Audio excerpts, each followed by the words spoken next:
I'm live. Here we go. My stuff's frozen. What's going on? Oh, no. All right. Well, let's just keep going as if your stuff wasn't frozen. Hopefully we won't even use the backup recording. Hey, none of that was frozen, so that's all good. That's not even a thing anymore. Hey, we've got a great sponsor this week. Let's jump right into that. Let's do it. Oh my God, the graphics on this app. It's a game. So I have played Skyrim on the highest end PCs. I've seen all that new 4K stuff that's coming. I've even been to a couple studios and glimpsed some of the next gen games. But I'm playing Arma 3 on a Titan. Doesn't even come close. No. Nope. When I looked at this archery app, it was like looking into the eyes of God. I think that's all I can. There were so many pixels that it was like a psychedelic experience. In Pulp Fiction, when they opened Marcello's briefcase, I'm pretty sure it was an iPhone running the archery game. That's exactly what the fuck it was. Absolutely. Maximizes the hardware and the iPhone architecture to the brink of its abilities. Or the Android architecture. I prefer the Android personally. It's a bigger technological things. It is a bigger screen. Buzz terms. So, and the best part about the archery app is, and that is the title of the game, right? It's the archery app, correct?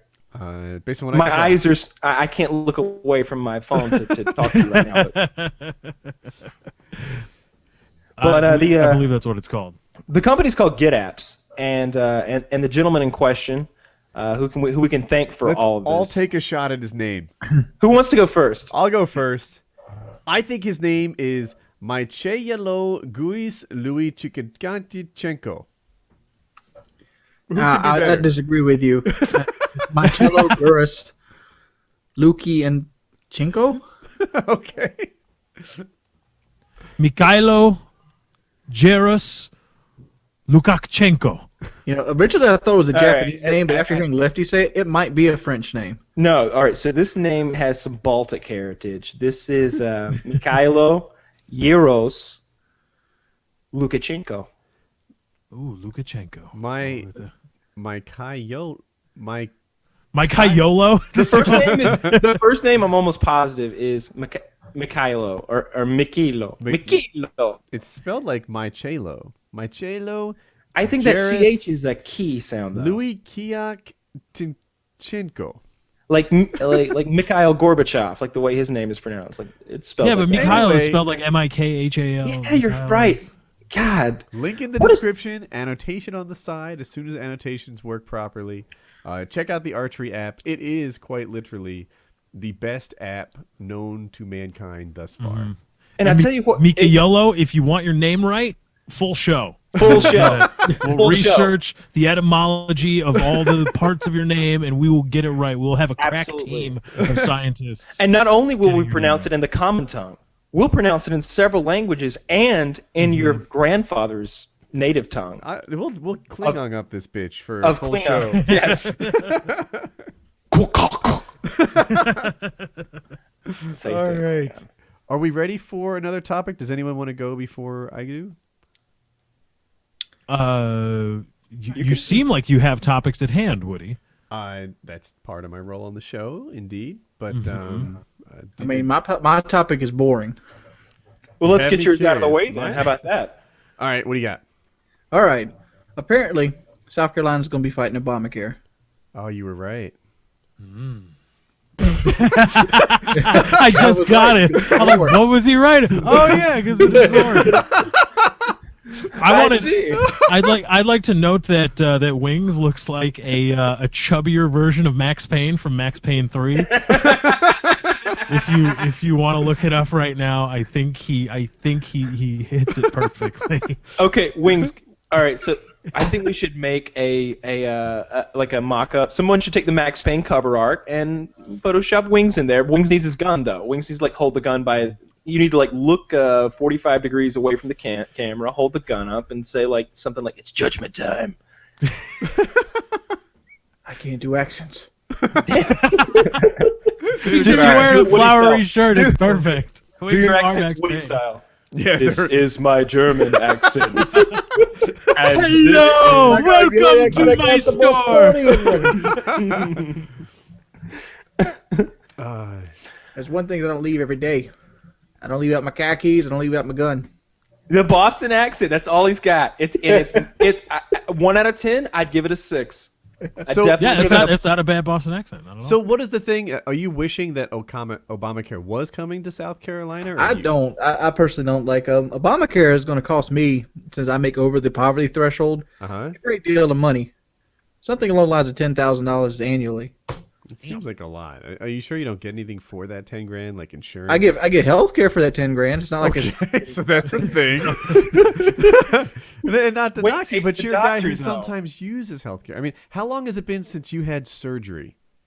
Well, I've never had like a full-on surgery. I've had an elective surgery. Right. So we're going like 8 weeks? Well, the surgery costs less than $300. Okay. I'd much rather pay that out of pocket than pay $10,000. Wait, without healthcare, it was less than $300? Yeah, like the surgery was $250, and like the packing and repacking was like another $120. I think it came into like $400 all together. So here's my experience, and it's limited because I know there's lots of situations where some drug that you need that's a common drug is just outrageously expensive. I always hear that, but I have yet to personally experience it.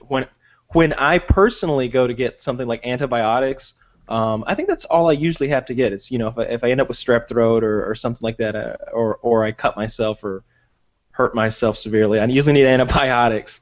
And they've never cost over like $25 for like a month's worth. So you guys know what a kidney stone is, right? It's like for some reason people's bodies sometimes they develop. It's like a calcium deposit that is a calcium deposit. It forms in your bladder and it has to work its way out your urinary tract.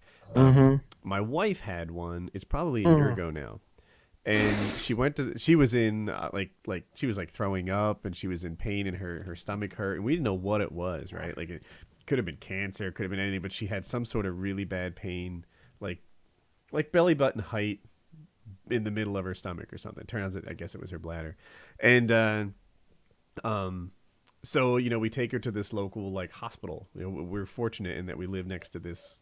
I guess it's a small hospital, and it's like 5 blocks away. So I take her right there, and they treat her pain. She's instantly, on some sort of happy fluid, and they run I don't know what kind of scan they run, whether it was an MRI or a CAT scan or something, but they discover that this is what's going on. There's a kidney stone in the middle of her belly. They give her some sort of Flomax drug, if I recall correctly, which makes your track a little bit bigger so it passes a little easier. A couple days later, she's fine. That diagnosis, test, anti-pain stuff, and Flomax stuff, it turned out to be about, and this is for 8 hours, about $18,000. I was glad we were insured. Yeah. See, I hear that and I think, man, they're price gouging. And what I was talking about was my personal experience, but my mother and I was talking to my dad about this the other day. He just had paid his insurance, and it was a huge amount he was paying. And keep in mind, this was his property insurance and farm insurance and house insurance and all. It was a lot of insurance he had to pay at one time. And I was like, it doesn't really bother you though, does it? And he's like, no, not really. Over the years, I've taken my, I've gotten paid back out of it. And we started adding it up, his annual premiums versus what he'd taken in from insurance, period. Car insurance, house insurance, the whole thing. It's like winning the fucking lottery for my dad. Now, it's like the bad luck lottery, but he's had 2 back surgeries, like these full crazy surgeries that were like $50,000 each. My mother has had 3 surgeries. She had a tumor removed from her abdomen. She had an intestinal tract issue and something else, and those added up to like almost $100,000 between those. My dad had a building burn down. It was a $90,000 payoff. 2 cars that were accidents that were someone else's fault, but they didn't have insurance, and ours covered it still, and it was like $37,000 worth of cars. And then I started thinking about just the regular other stuff that it paid for. It's ridiculous. The insurance that they've got is great. My mom is a teacher though. When I was 17, I got into a car accident and damaged my arm. I've talked about it before, and I was on my parents' insurance. I was 17.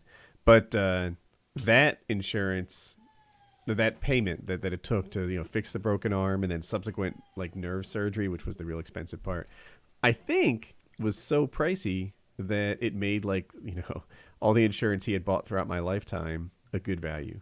Suddenly he was in the black. He was ahead. In the black is good, Lefty. In the red is bad. I think everybody's missing the motive here, though. Why is it that expensive? Does it really cost like $4,000 to turn the MRI machine on? Gosh, you see. Well, those are really expensive machines. Those are really cool. I understand they're really expensive, but does it cost $4,000 a use? No, it's not $4,000 a use, but they have to get their money back and then some because it is a business. Mm-hmm. And also they don't last forever, right? Like your MRI machine that's awesome now, 10 years from now, might be crappy compared to state of the art. So, the idea is that in that 10 years, you make your money back and buy a better one. But what they do a lot of is they over-test you, they over-diagnose you, they over-medicate you, and a lot of it comes from, number one, to be safe, defensive obviously. Medicine. Right? There's a reason that they order like 6 different X-rays. If they think there's something wrong in your stomach and they take X-rays, they don't just do one. They do different sides, multiple shots, and there's a reason for that. One, to be safe, but also a lot of people aren't active in their healthcare. They don't ask their doctors like, wait a minute. I broke my leg. You see it on the X-ray. Okay, why do I need MRIs too? Why do I need this? Why do I need that? Not many people are active in their healthcare. I'm afraid this topic's not really thrilling, but here's what I want to say.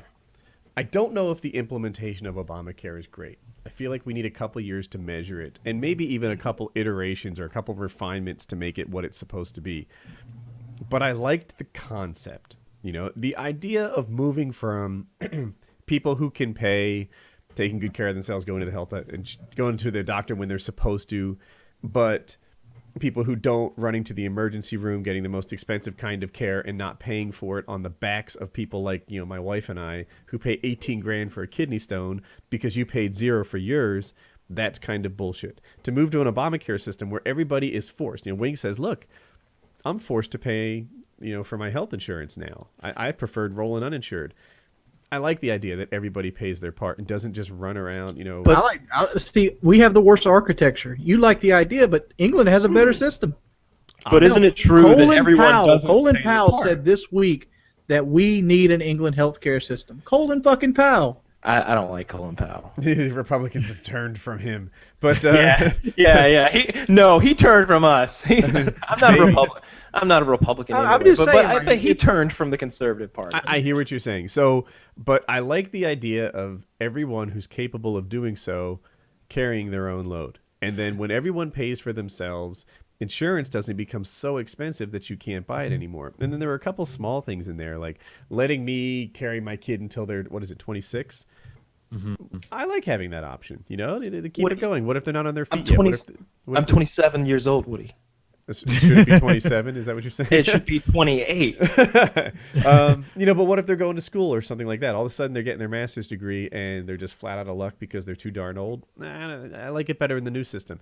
And then the biggest thing is, now that you have to buy insurance, they can do the thing where they say you have to cover pre-existing things. If you don't do that, those things go hand in hand. If an insurance company is forced to cover pre-existing conditions, then you can just not buy insurance ever. As soon as you have to go to the doctor, you pick up your insurance after the fact, and they have to cover your pre-existing condition. Everybody would game the system if insurance covered you after you got sick. The only way for insurance to work is for you to buy insurance before you get sick. You can't just say like, oh, I got cancer, now I'm going to get insurance, now they're going to pay for it. And that's here's not right. What I want. I don't know how to implement this, but here's the benefits that I want from my insurance. Based on, in my personal opinion, I should have to pay $3,000 a year in health insurance. I think that would be fair if I was covered and I was happy with the deductible and the copays and all that, like a good plan. I would pay $3,000 a year for that. If I could do that and get completely covered under this Obamacare thing, I'd do it and I'd be happy. And that's all I care about. The politicians always talk about, this group of people and that group of people. I'm gonna be completely honest. The only group of people I care about is my group of people right now. And if there's a system that'll make my group of people happy, then that's all I care about. Yeah, I care. My cares go a little broader. I like the idea of an America where you can be an entrepreneur, where you like, for example, let's say your kid has Down syndrome or something, right? And this isn't really about Colin. For whatever reason, Colin seems to get covered by insurance really well. People don't look at like speech deficiencies as something to reject someone over. But if your kid has Down syndrome, that means you can never own your own business. Fuck it, you're out of luck. You're donezo, because health insurance for you is going to cost like $45,000 a year. You've got a kid who could potentially go in cardiac arrest any minute now. Health insurances won't do that. The only way that you can provide for your family is to work for a big company who can just, spread those health insurance costs across a lot of different big people. I don't like an America that does that. I don't like an America where, like if your kid has Down syndrome, then you're in kind of an indentured servant slave position to some Fortune 500 company that's willing to hire you even though your kid is sick, right? That's where, like, one of the things that Obamacare does to me, that even though it doesn't really directly impact me, because I think Colin gets covered pretty easily. No one seems to be scared of him. But if you had a bigger problem in your family that you need covered, you're just out of luck. And the idea behind insurance is sort of a pool that everybody pays into, and then some people take out of when the need arises. A sick kid isn't like something that you've done that's delinquent about you most of the time. I mean, there's like fetal alcohol syndrome, but by and large, look, if you get hit, the health care lottery and the bad luck lottery, then we all share that expense. That's how insurance works. And you either do it that way, or you say, just go to the emergency room, don't pay, and then, I'll pay. That sucks. So why can't we do it the England way? We can. The resistance to that. I'd much rather pay more taxes at per paycheck or something like that, and never think about it than feel like, oh, here's another bill in my life. Obamacare might be a step towards that. It might be a step, and we never take the next one. But what you're suggesting, we couldn't get to happen. So we got what could happen. And Wings, health insurance for you might be a good idea. I mean, even if you don't like the idea, you plan on losing a lot of weight, and you're going to be working out a lot, and there's a definite chance that you hurt yourself, possibly semi-severely, tear a tendon. You're on the elliptical, or you step wrong, you tear a meniscus or something. That's expensive stuff. Could get degloved. If I don't get hurt in the next 6 months, it'll be a miracle. Do we need a new topic? Yes, please. I can't change topics I just want to point out. I don't know if I love this one. Anyway, go on. I just want to point out that was Wings' topic. We're still on Wings' topic. We were. That was great. That was a strong one, Wings. It started out slow, but it built well. Good job. All the way to Wings getting degloved, and we wrap it there. I'm not dunking no basketball. Never will I do that or attempt it ever again. Dude, did you not see me play the stupid rabbit game? I couldn't even get the connect to like register my jumps or my attempts to jump. It was funny to watch you jump. It was like cheating. Twitter is making a change. Have you guys read about it? No. I think they've reverted back, haven't they? Are you talking about blocking? Yes. Did they undo it already? I think as of last night, there was Reuters reported. I believe it was Reuters or Routers, however. Reuters, I think. Reuteres. Reuters, I see it. I think they reported that there was an emergency meeting, but you know what? This is a perfect, because this is how you frickin' run a company, Google, because there were. Well, what do you do? Premise. This is your topic. You do it. Sorry. All right. So let me launch this out there. So when you block somebody on Twitter, that person pretty much no longer follows you. They don't see your tweets. You can see their tweets if you make a special effort and go into an incognito window where you're not logged in, and you can see what that guy's up to, perhaps. But you can't tweet to him because you're blocked. And if you're logged in, then you can't read his tweets. That's how blocking worked and works. And then what they did is they changed it, because their thinking was this. Look, when Wings blocks a guy, that guy knows he's blocked. And now all of a sudden that guy is mad, and he's like taking the retaliatory action. And what Wings can do is, instead of blocking him, just kind of mute him. Now Wings doesn't see his stuff.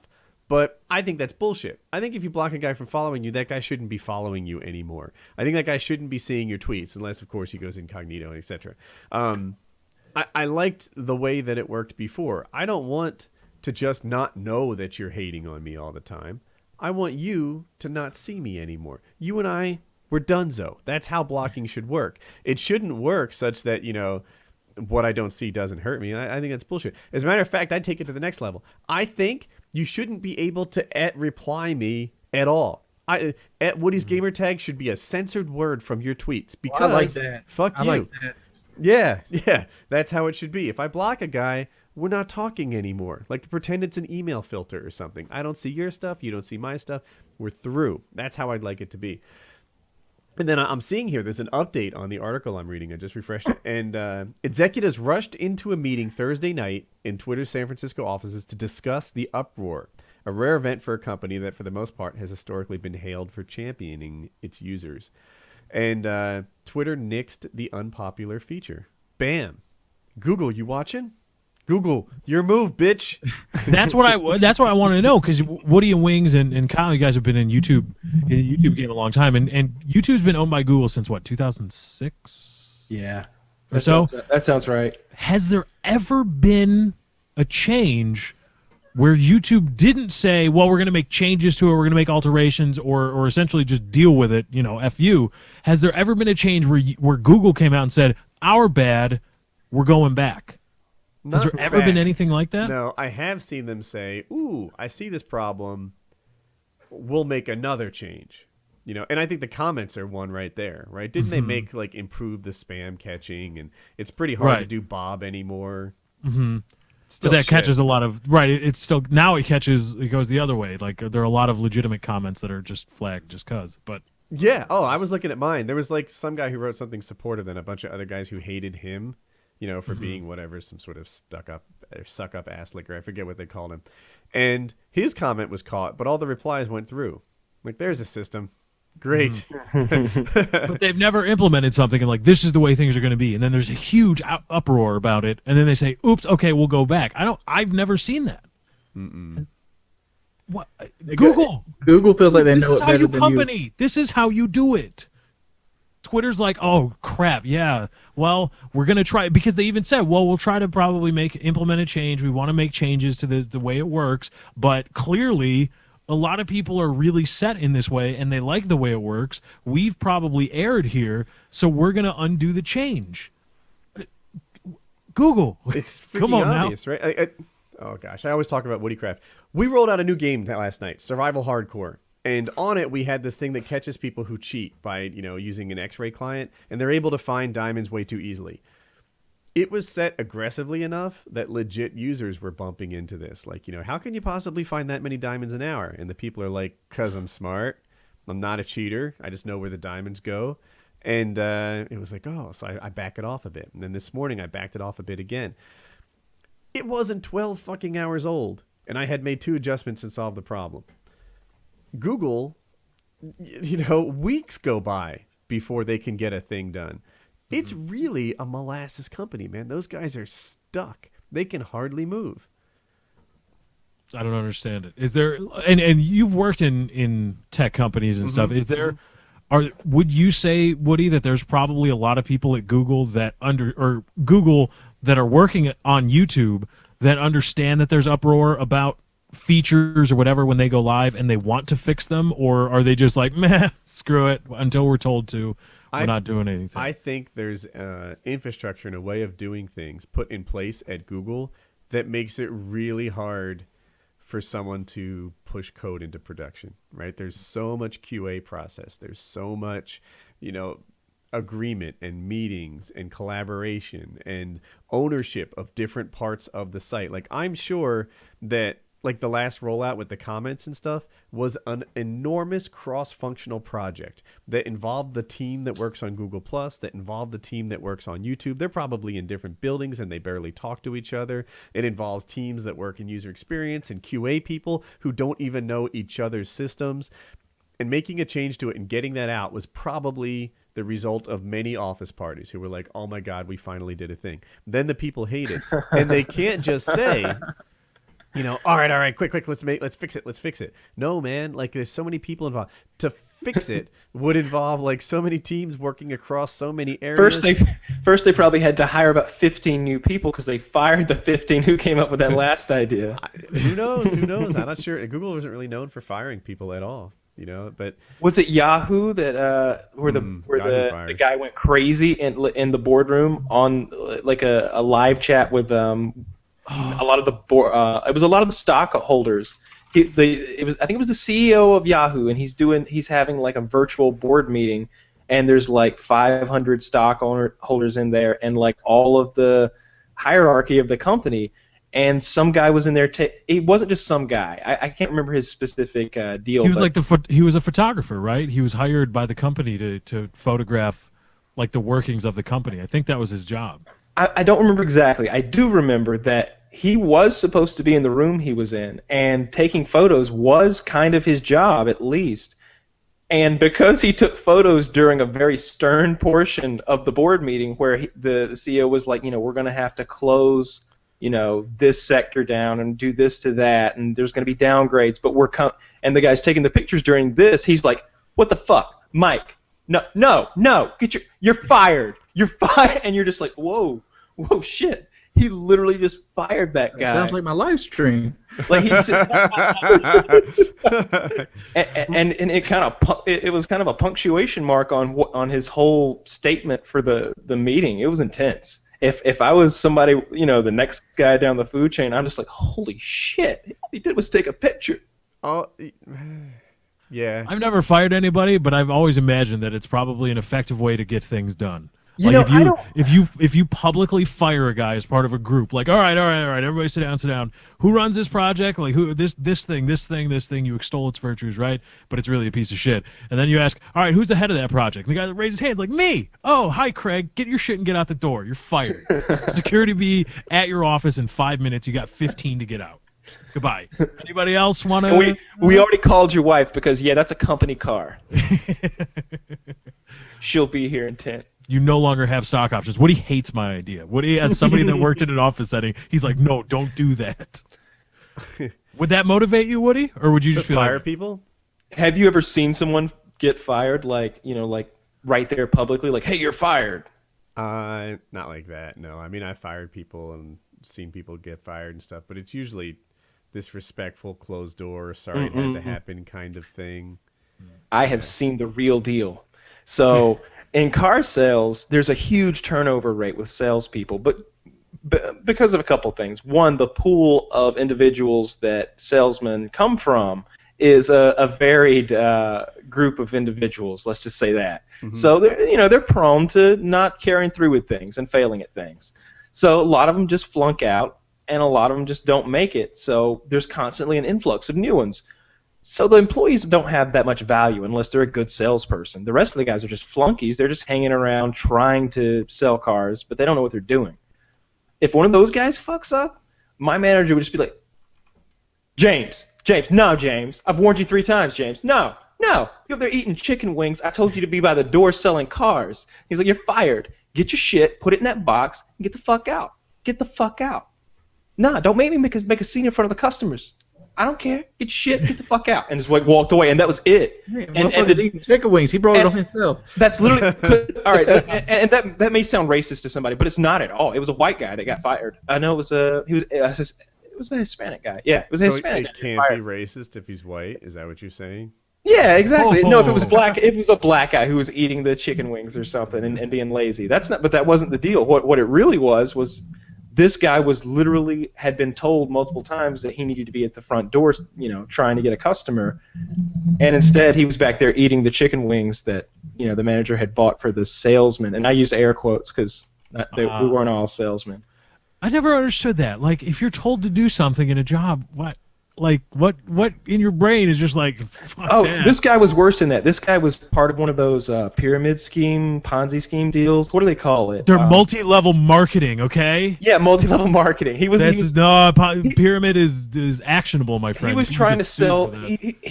While he was supposed to be there selling cars, he would be marketing his cell phone card bullshit to the customers at the same time. Hey man, you want a Ford and some cell phone minutes?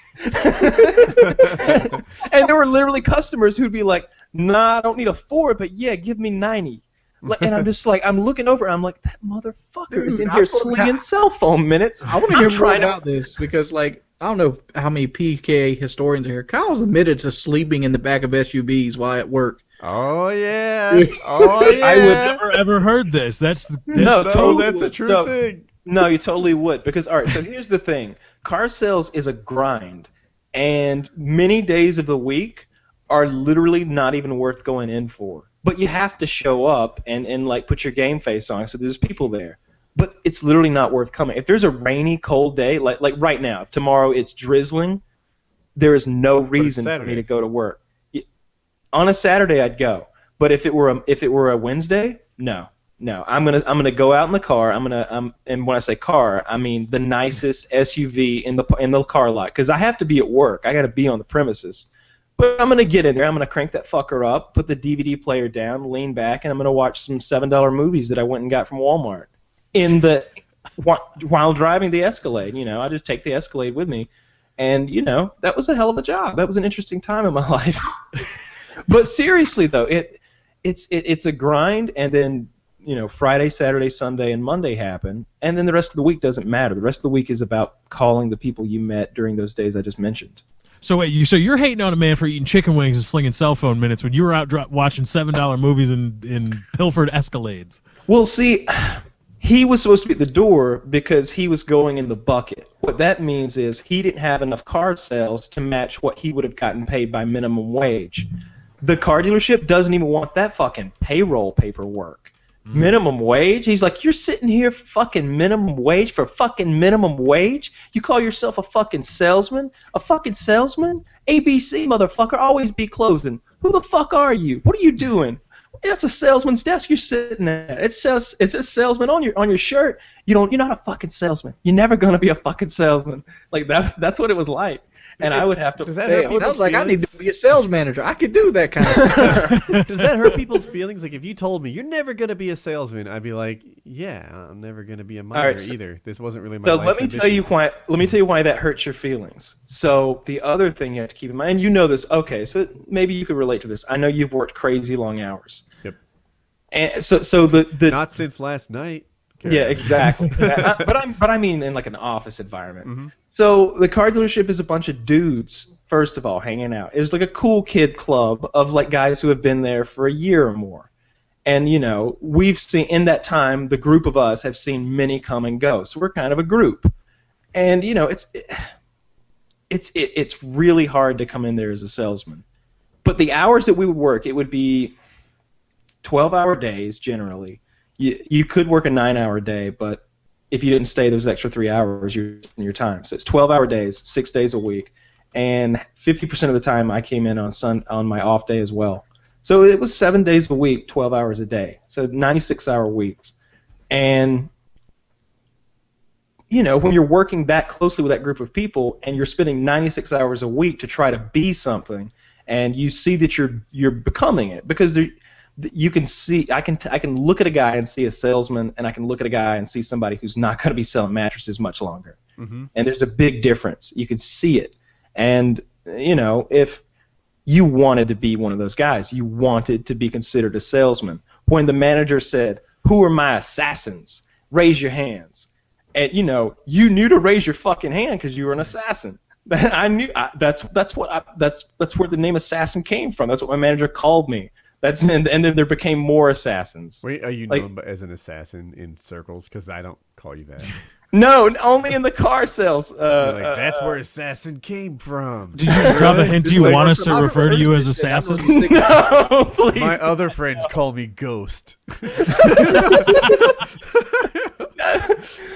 He didn't literally refer to me as assassin. He referred to my title. It was like a title. It was like what I was, because I could sell 20 cars a month. If you could sell 20 cars a month, that's what it meant. It meant that you weren't just meeting a lot of customers, you were closing a high percentage. If you could close it at that, if you could hit those high percentage marks, and then you were making high profit marks at the same time, he considered you like a real salesman. An assassin.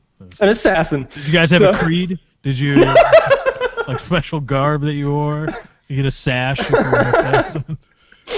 I think my manager's creed was mo money, mo problems, mo pussy. Something like that. My manager was the coolest guy ever. He was a 55-year-old black guy from Detroit. He was my best friend for like a year. He had the worst life outside of work you can imagine. Just a real alcoholic outside of work. Never drank on the job. But he spent all of his money on strip clubs, and he made on a rough month $10,000 a month. And as a salesman, you don't have any overhead generally because you're not out having a good time. You're selling cars all the time. So he had $10,000 a month cash that he could do whatever he wanted, and it went to strippers and prostitutes, and they were always showing up at the dealership, and it was just a whole mess. But this guy could walk up to you and shake your hand, and he could be your friend so fast it was scary. He was just such a lovable-looking guy, and he was so friendly. I'll tell you, he looked like from the Cosbys. No. Bill Cosby? Let me ask you something. Family Matters. That's Carl Winslow. Carl Winslow. He's fucking Carl Winslow, but not as fat and a taller guy. It's fucking Carl Winslow, and when Carl Winslow comes up to you and shakes your hand and puts his arm around you and asks, "What we gonna do today, sir? What we gonna do? I know what we gonna do. We gonna put you in that nice new car over there. Come on!" And it was just like, holy shit, Peyton don't give a fuck. And the guy sold 47 cars one month. Wow. So made. That's What were you saying, Wings? I was there thinking how many times he goes, "Hey, Mr. Assassin, I got two bitches and only one dick. Can you help me out here?" A few times he said that. He said that to me. Right. His ex-wife was leeching him for money so badly that when he won the lottery, I had to go cash his ticket for him so she couldn't get the money. Wow. His car was registered in her name, so she got the new license plates. When they came out, so she was extorting him for the plates. She was like, "Give me $5,000, I'll give you the plates." And he's like, "Fuck." He doesn't have a choice because it's registered in her name. Did he have a lot of money? He sold a lot of cars, so he was living paycheck to paycheck. But I don't know what a good car salesman makes. How do you live paycheck to paycheck on $10,000 a month? Oh, is that what you said? $10,000 a month? No, that was like a really bad month. He made between $10,000 and $50,000 a month. Generally, somewhere around 30. And he's living paycheck to paycheck, huh? Paycheck to paycheck. See, that's the situation I'm describing. How insane it is that somebody who's got $35,000 a month is paycheck to paycheck. I've seen it. I saw a guy make more than that. So he made just over $500 a year. So call it roughly $50K a month. Standard. And this guy, he was a surgeon, and he managed his money so poorly he lived paycheck to paycheck. Sweet paycheck to paycheck. What do you do? Wipe your ass with $100 bills? How do you manage money that poorly? I'll tell you exactly how you manage money. And literally, the guy would be borrowing money from me. That's a thing that happened one time. Okay, and I did I did pretty well, but he shouldn't have been borrowing money from me. It was ridiculous. Yeah, he's making 40% of what you made every time. Because his money went to women and probably. Well, booze is expensive, and hookers are probably. He probably had a fine taste in women. He did. So, dude, these ladies would occasionally show up at the dealership, and he would put them in a Mercedes or something and let them take it for a 3-day test drive or something like that, and they would be you wouldn't marry these women. But these are your typical super hot blonde bimbo types with massive fake boobs and. What happens to the women that you wouldn't marry? Do they become someone women that you would? Born again Christians. Someone else will marry them. I said I wouldn't marry them. You don't want to marry this woman. She's used. Her value is all gone, and it's whoa! That's a human there. Just not one worthy of you, I guess. It's not that I feel that she's used up. It's just that I feel that that appearance when you've got double D breasts and no waist and a huge ass and you're basically a cartoonized female. I would have a hard time seeing that others would take my wife seriously if I was married to a cartoon character like that. Some guys may be cool with that. They're just a different group of guys. They probably wear sleeveless leather shirts. Is that what you're saying? That because she's a Playboy model, you're concerned that she's not a Playboy model. I'm talking about extreme, like stripper, like super giant fake-breasted strippers. Yeah, like Playboy models aren't like they aren't to the extreme. There's like not anymore. They're those women, the women that Kyle is describing, as I understand, are just like caricatures. They're just like insane, absolutely. like I they're like haven't superheroes. seen a Playboy in some time, but I remember Anna Nicole Smith, and she sounds like the kind of person that Kyle's talking about. Yeah, but don't they end up becoming what the kind of person Anna Nicole Smith end up becoming without the money? I don't know what happens to him. They She get was hooked in on Playboy when she opiates. was hot, though. What'd you say, Kyle? She was in Playboy when she was hot. Anna Nicole Smith? Yes. Yeah. Oh, I think he was talking about the death and drugs. Were you talking about the weight? Yeah, totally. Yeah, she got heavy at the end and all fucked up. Remember when she went on the Howard Stern show and I think she let Benji go down on her? No. What? Yeah, that happened. So that's a thing.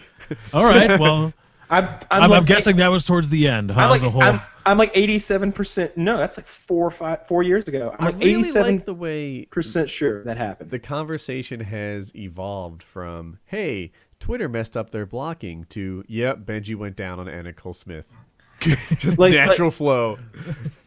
Like, There I'm you go. 87% sure that one of Howard Stern's flunkies went down on Anna Nicole Smith in like a back room on television, and you could hear her moaning on the mic. wow. That's good. That's good radio right there. God. That was TV, dude. That was when E was filming his show. Oh, right. Yeah, this is like 4 years ago. What are you gonna say? Howard is the king of all media. Dude, I've started. How does he do it? Howard How is he still making so much money in radio? Like people He's are on like, oh, Serial. radio's He's got a dying Sirius media. deal now. He has channel 100 and channel 101. I'm pretty sure he owns a significant portion of Sirius now, I would think. I bet he's got some serious hold with them because they do pretty much anything he wants. And he gets away with anything and everything. Mm-hmm.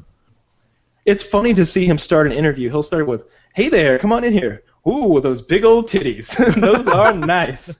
Some lovely breasts you have, my dear. How are you doing?"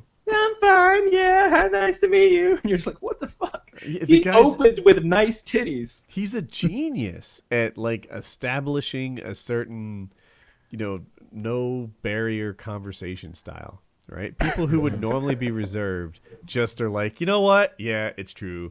I do enjoy this, and nothing beats a vibrating rabbit. And yeah, you're like, oh my God, Jennifer Aniston just opened up, but it happened. It happens almost every time. He had what's the guy who played on Roseanne? Who played the guy? Tom, Yeah. Not Tom Arnold. No, that's John Goodman. John Goodman was on like yesterday, and he had John Goodman talking about when he was an alcoholic and was getting in fights and stuff like that. And it's just like, wow, you took John Goodman down a dark road. We could have talked about "Oh Brother, Where Art Thou?" John Goodman, man, that guy, he looks like he could punch really hard. He's He's got the beer strength. He's got old man beer strength. His forms look like calves. He's ridiculous. He said he didn't like to fight.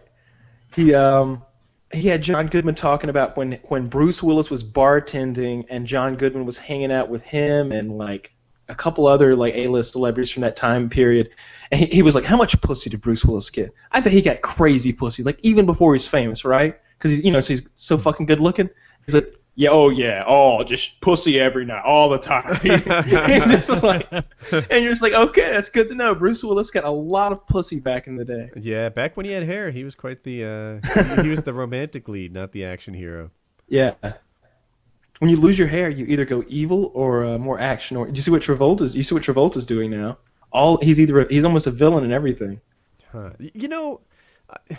I was thinking about who was his name? Paul Cranston, who played Walter White in Breaking Bad. Bryan Cranston. Bryan Cranston. All right, Bryan Cranston undeniably did a masterful job in Breaking Bad. It was next level. That guy was incredible. Anthony Hopkins said it was the best acting he'd ever seen. Yeah, Anthony Hopkins said that. That guy's like an old school Hollywood. He's theatrically trained, Oscar-winning badass. There are a couple guys like him, Tom Hanks, who's the one, Jack Nicklaus, who were just kind of held above as like, whoa, these guys got acting chops. And he's saying Bryan Cranston has acting chops. I would have never guessed from his Malcolm in the Middle days that he had that kind of range, right? I wonder how talented these people are who are getting these roles, right? It's easy to knock them as like no talent, whatever. You know, they're just silly sitcom actors. I wonder what they have. Like, the Buffy episode where they all like participated in a musical. Yes, it was excellent. It turns out everyone on the cast of Buffy the Vampire Slayer sings. They've all had vocal training at some point. Yes, they've all had vocal training, and it Sarah showed... Michelle Gellar is hitting notes that you would expect, from like Taylor Swift or someone. Yeah, like a perfect. They're like, really good. Whoa! All these people are very talented. All these people could be on Glee, practically. Yeah, right? totally. and especially the British guy, the Spike character. That guy was amazing. Yes, all of them. It turns out the Malcolm in the Middle dad can be the freaking Walter White. Are there other talents in there? Like, if I had 10 years to... Who's the chubby guy on How I Met Your Mother? What's his name? He's tall, also. I've never even seen the show. Oh, yeah. He's a big guy. He's actually taken up a serious role. I just saw it on Reddit the other day. Is it the guy that's in all the Judd Apatow movies? I wouldn't know that. I don't know. But anyway, yeah. If I take that, chubby funny guy from How I Met Your Mother and drop him in some really serious role where he plays a villain and shaves his head, does he have the acting chops too? Like, I wonder how much talent these people have to get these roles. It's impressive to me. And is that just the par for the course, where you have to be Bryan Cranston to even land the position of Malcolm in the Middle's dad? Maybe so. Bryan Cranston is incredible though, and I like to see that he's like getting a lot of big movie roles now. So he did that thing. He was in Argo with who's our new Batman again? The good-looking guy who's friends with Matt Damon. Ben Affleck. Yeah, Ben Affleck. He was in Argo with Ben Affleck and did a good job. And he's going to be in the new Godzilla movie. I think he's one of the main characters in the new Godzilla movie, which looks crazy good. Bryan Cranston. Good. I feel like the role of Walter White might haunt him, just like Ashley haunts Bruce Campbell.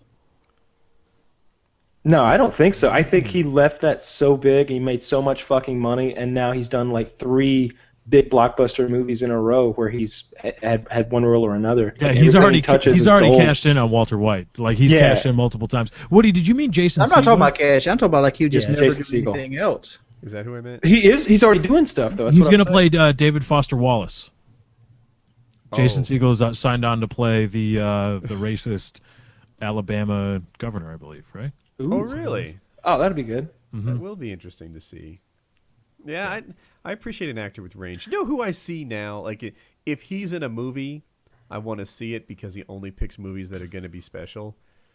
Leonardo DiCaprio. Oh, that's an easy pick. I thought you could go with Leonardo DiCaprio. Is like it's like 95% of his movies are really good movies. He's only made like 2 bad Scorsese movies, though.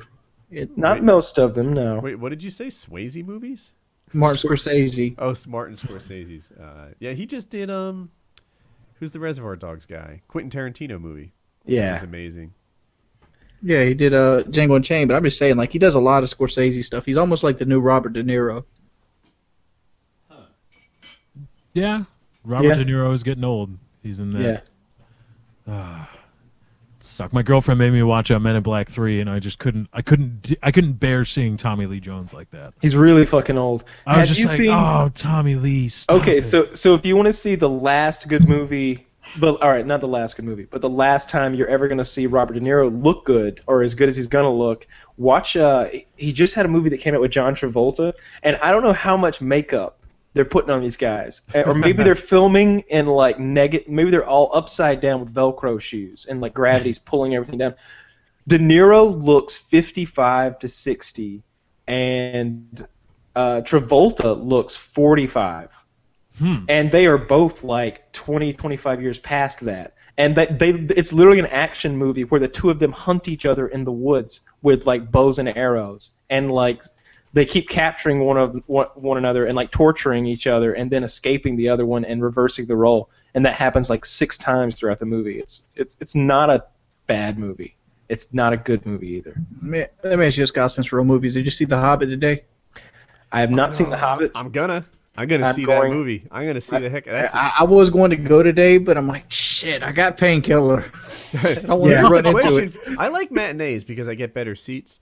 But, dude, I'm excited about The Hobbit. Dude, fuck yeah, The Hobbit came out. We are in a golden age. In ninth grade wanting to see this on a movie. Fuck, man.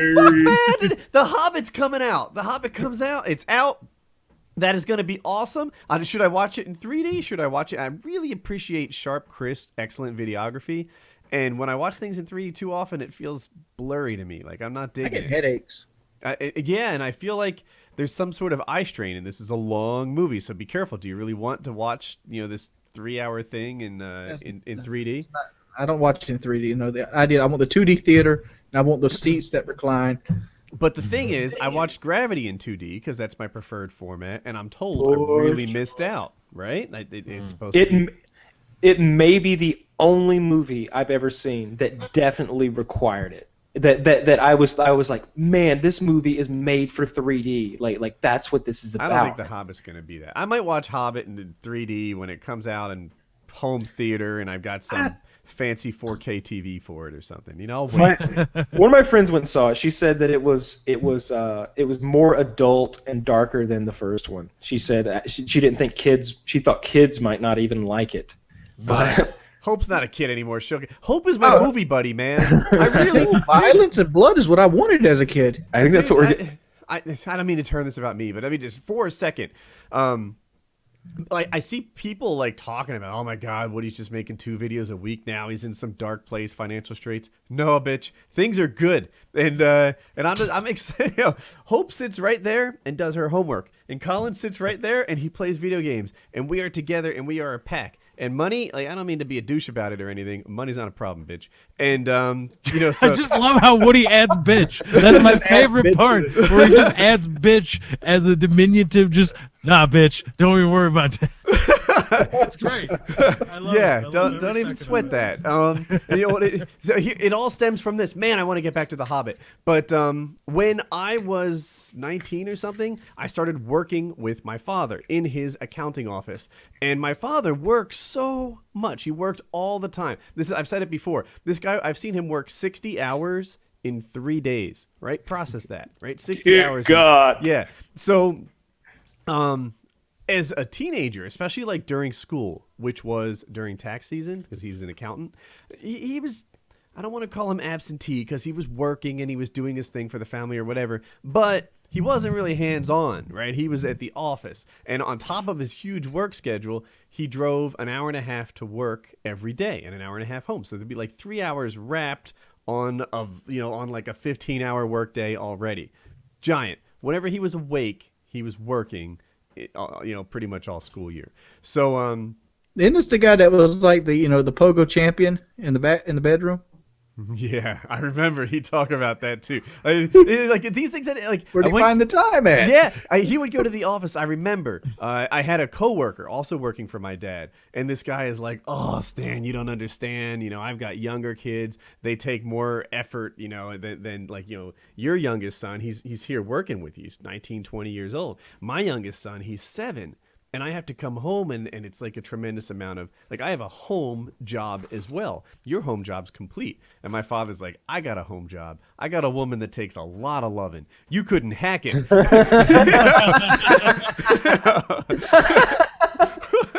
And it's like, go, Dad. So I think I'm just now starting to really flesh out the nature of your parents' sex life. And it's taken a while. And it's not for lack of you being open about it either. Yeah, I think we finally figured out that your mother just required a lot of attention.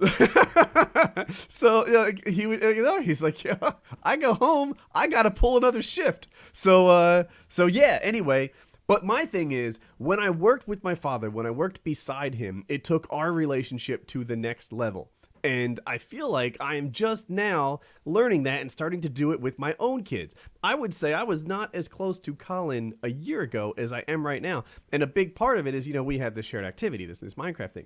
Hope, Hope may have gotten a bad grade in Spanish. So, fuck it. You sit right there, you do your homework, and now you're part of my team, right? I've got a giant desk. This thing is like... It's as long as a bed.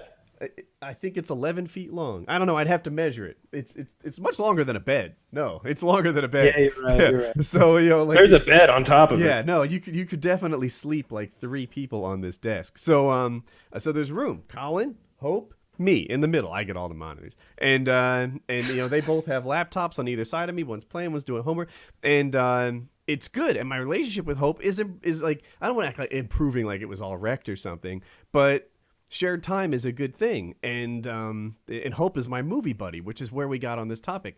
Tomorrow, I'm gonna lasso that girl. I'm gonna drag her to the Hobbit. I'm gonna buy her some popcorn, and we're gonna do our thing. I'm psyched about it. He's gonna splurge. It's one of his splurge days. Oh yeah. But you want snow caps, jujubes, yeah, everything. Yeah. Hope you want Twizzlers? Don't even worry. Plus a 50 today. Hope we can do that. I got you covered, girl. You want a slushie? I got slushies for days. But is the Hobbit in 48 frames per fucking second? Is it? Oh, yeah. I don't think it's 48 frames where I typically go to the movie theater, so that might be something we want to investigate. The place I go is the biggest IMAX theater screen in Georgia. It's awesome. Yeah, Proc's living at the beach. What? Crocs living at? There's crocodiles? I said it Rock's living at Myrtle Beach because you got big screens the there? biggest IMAX in South Carolina. Nice. So I live in an area that's rapidly growing, which means that almost all the infrastructure here and all the buildings and stuff are pretty new. But I do think our movie theater is like 6 years old or something, and that might be too old for First world problem. This is the worst one ever. Ooh, bad one. My movie theater can't do 48 frames a second. I don't know if I can handle this. New house, fuck this. It's time to move on. But yeah, so anyway, I'm gonna grab my movie buddy and we're gonna do our thing. It's gonna be fun. What's the advantage of 48 frames per second on a movie? It's smoother, and if you watch The Hobbit in particular, they do a lot of these like overhead glide cam helicopter shots, like of people running, and the scenery at 24 frames per second is visibly kind of like blurring. You know, I don't know if it's blurring or stuttering. It's stuttering. Yeah, you see it in helicopter shots a lot when they're flying over grasslands and stuff. You'll see it a little. Yeah, and the entire landscape is like boop boop boop boop. Yep. And but if you watch it in 48 frames per second, it slides nice, and you can really track it. I don't see like traveling the extra distance worth that little slide, because it's like you really get that much from those like overhead shots like that. I've never made a video anywhere near like Hobbit level or something, but I read about it all the time. It's like a passion of mine. I feel like I'm one of those people that's really really into music but sucks at playing it. That's me with movies. You know, I a lot of the bookmarks on my landing page in Chrome have to do with like movie making and technology and cameras and I've just never seen the 48 frames per second movie, and I want to. So I've seen snippets online where they can show the difference between the two, because that's the kind of website I go to. But I want to see a whole movie in 48 frames per second. We'll see. If it's nearby, we'll go. If it's like an hour away, we'll watch it in 24. Downgrading. You're downgrading. It's like settling for console gaming when you could have. You don't have 48 frames per second money. When you could have a PC, it's like trying to get Arma 3 to run on a PS4 when you could have it on a Titan. Lefty. I gotta drive for that. I'm not throwing my hat in with Lefty. That mentality needs to die with people. That you either do the minimum work or the maximum work. There's a middle point with everything. And I'm sure that The Hobbit is in that middle point where it's okay to watch it at 24 frames a second. Do you hear this, Woody? Do you hear this, Woody? You got Wings agreeing with you here. Yeah. How do you feel about yourself right now, Woody? To settle for 24 frames. Wings, I never realized how intelligent you were until just now. Man's a goddamn genius. See how it is. That's fine. Console gaming. We were talking about this a little bit before the show. Go ahead, started. you guys talk about it, plebeians. I'm turning my headphones off. You know what? I'll be right back. I'm going to get water. Please, I'll be I super fixed my fast. PS4 problem. What PS4 problem? 2 of them motherfuckers. The problem with the PS4 is the controller only lasts like 5 hours when playing. So I bought a second one and just changed it out. Oh, there you go. That's practical, right? That way I can play for 10 hours straight. That way I don't need to worry about I charging ain't trying to batteries say and that I going play on for the 10 hours straight. outside. I'm just saying that it has happened a few times. Let me ask you this. Have you ever played so long that you changed the batteries, that you went from controller A to controller B and then back to controller A. Kyle, you're talking to the first 10th Prestige of Modern Warfare 2. There was times where I put Band-Aids on my fingers to cover blisters. I know, that's a dark time in your life. So wait, as I was leaving, you said you fixed your PS4 problem. Is that since we started the show? No, like, the problem I had was the controller sucks for battery life, so I went and bought a second one. Okay. All right. Have you fixed your capturing problem? Because I don't mean to be. I'm going to try to actually be constructive. Actual constructive criticism, by the way, not just being a dick. You know, Lefty, shield yourself on constructive criticism. Lefty, every bit of criticism you reclassify as hate. What's wrong with you? It's all constructive, man. You can't even. Everything I say, mommy and daddy said I was important. I was special. People should listen to me. This right here's my problem, Lefty. Okay, because I noticed that it looks like the frame rate it was dropped frames because I have it wired through like 4 or 5 different mediums. Okay. Well, then I no longer. And every time Sony puts a patch out, I'm like, is this the HDCP patch? Please be so. They haven't patched it out yet? No, they're not. They haven't. You know, there's got to be some accountability of, we'll patch this out to, like, well, when? From word on the street is March. March? That's holy smokes. That's not a promise then. That's a maybe we'll get to it one day. Screw you, son. It's just it doesn't seem like the top tier of their list. Like, all right, these YouTube guys need it, but nobody else does. It sounds to me like they're not just going to patch it, but they're going to introduce the PlayStation 4 Slim at the same time, which will come without it. Like that's how far away that is. March is when they could drop some Slim version or something. I mean, like I've done everything in my power to get it better, and like in some videos it runs smoother. But like I've looked at it, I'm like, is this my PC? I'm like, no, it can't be. Because I can put Xbox One footage and it won't do it. Mm-hmm. Do you think they're going to do different color packs and stuff for the new consoles? That's what I want to see. I don't think Xbox would do it, but I think I bought one. Sony would. This thing Sony here is supposed doing to what? strip it too. Like multicolored PlayStations. Oh, okay. You know, I saw one on Reddit. It was brushed. Oh, what was it? Steel, I want to say. I saw a carbon fiber one or something. It was like brushed carbon fiber thing. Yeah, those things look really cool. It was like really cool, and that's all got to be a custom job, right? That's not like special edition Sony gave out to special people. You know what? I'll just put stickers on my motherfucking keep it generic black. I'm gonna sign mine. It'll be signed by Woody's Gamertag. Get some. And you'll be touting it in your videos like, hey, this is a special edition PlayStation 4 signed by Woody's Gamertag. It's mine. I got it. That would be. Isn't that the most obnoxious thing you could ever do? Is like, what if you just signed all your belongings, like you were wearing a white T-shirt that's signed by you? Like if you were gonna make like an alter ego who was just a douchebag, like that's one of the things you do. That's like a Kanye West move. That's a perfect. Woody needs a Kanye West like alter ego. Because he's already got it down with the bitch. He just needs to roll that into an alter ego that wears sunglasses inside or something, wears chains, and walks around his house like, I'm pimp of the month, whatever. And I own this as my special edition. Exactly right. Do one of those scumbag Steve hats. That would do it. I'm sure they'll love that. I hate when they. This is great advice, friends. You could do a series where you give like shitty advice wearing the scumbag Steve hat. Just do it. Red Mallard stuff. Like right. Red Mallard. Like the antithesis to Mail Monday. Take some of the letters that you get for Mail Monday and give bad sexual advice wearing the scumbag Steve. That was my whole premise of Fail Friday. Well, look. First of all, you don't need any glue. Growing, go ahead and plant natural, don't you?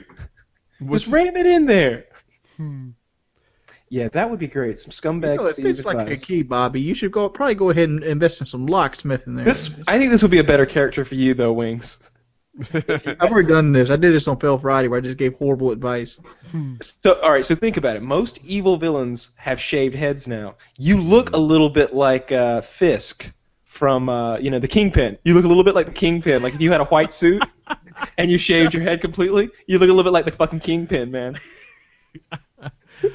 I'm remembering the Kingpin version from the afternoon Spider-Man cartoons. Yep, me too. Yeah. Yep.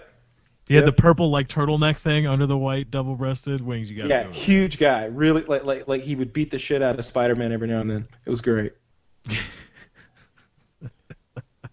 Wings, you're gonna need, because it's to transition to a new topic that I think we could talk about a little bit. Wings, if you're gonna need non-gaming content for the future of your YouTube channel, a series where you're the Kingpin worked perfect. My hand's fucking white. That's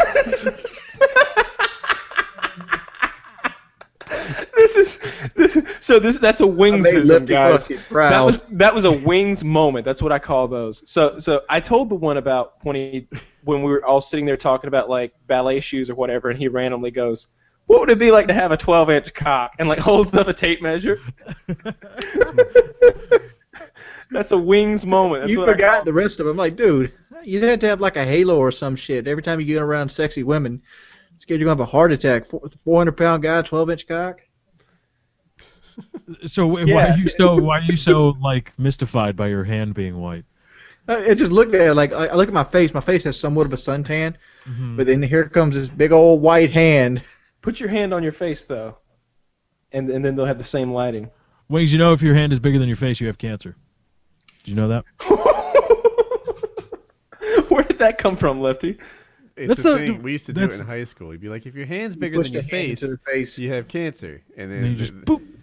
God damn it, this camera's taking forever. So then you put this thing here and you go smack them. Ah, I see. Well, that's just shitty.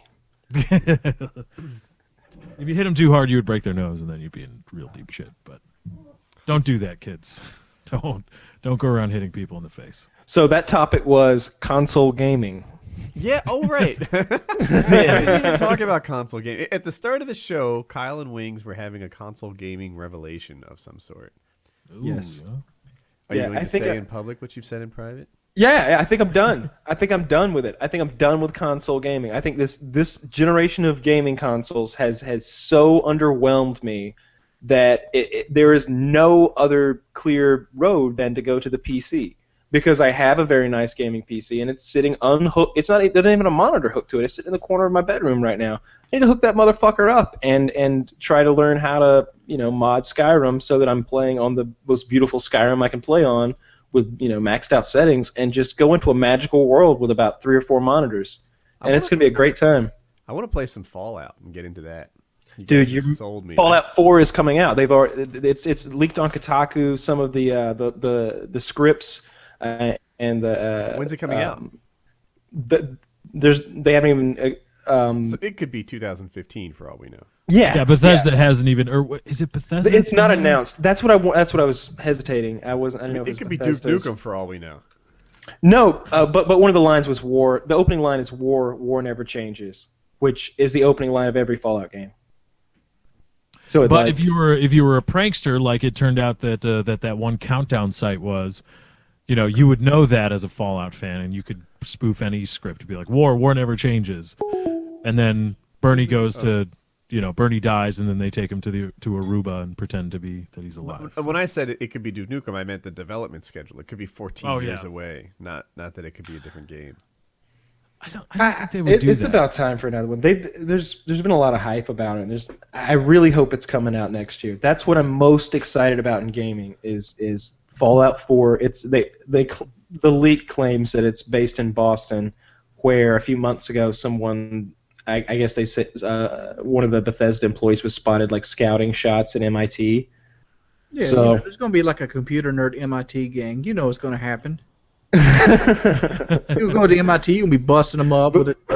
But I think that would be a really cool setting for the next Fallout, Boston. Then you could do your accent, Wings. You could do your Bostonian accent, doing some Fallout. You could do a Let's Play as like a Boston guy playing Fallout, or you could create your Fallout. Yeah, I'm right. I'm gonna go hit some slags. I almost made a really bad joke, and I didn't. So thankfully. Before the show, was it racist based? Is that why you didn't? No. It takes place in Boston, and there's Fallout. It's a nuclear bomb. Let the essence flow through, Lefty. Nobody will judge you. No, everybody will judge me. That's the thing. Wait, is it a Lozon joke? No, it's a bomb joke. Oh, a Boston bomber related joke type thing. I see. Yeah. Say it. Woody finished it. Woody's a bad guy. It took me a second to even put it all together. I see where it could have gone. Applesauce, bitch.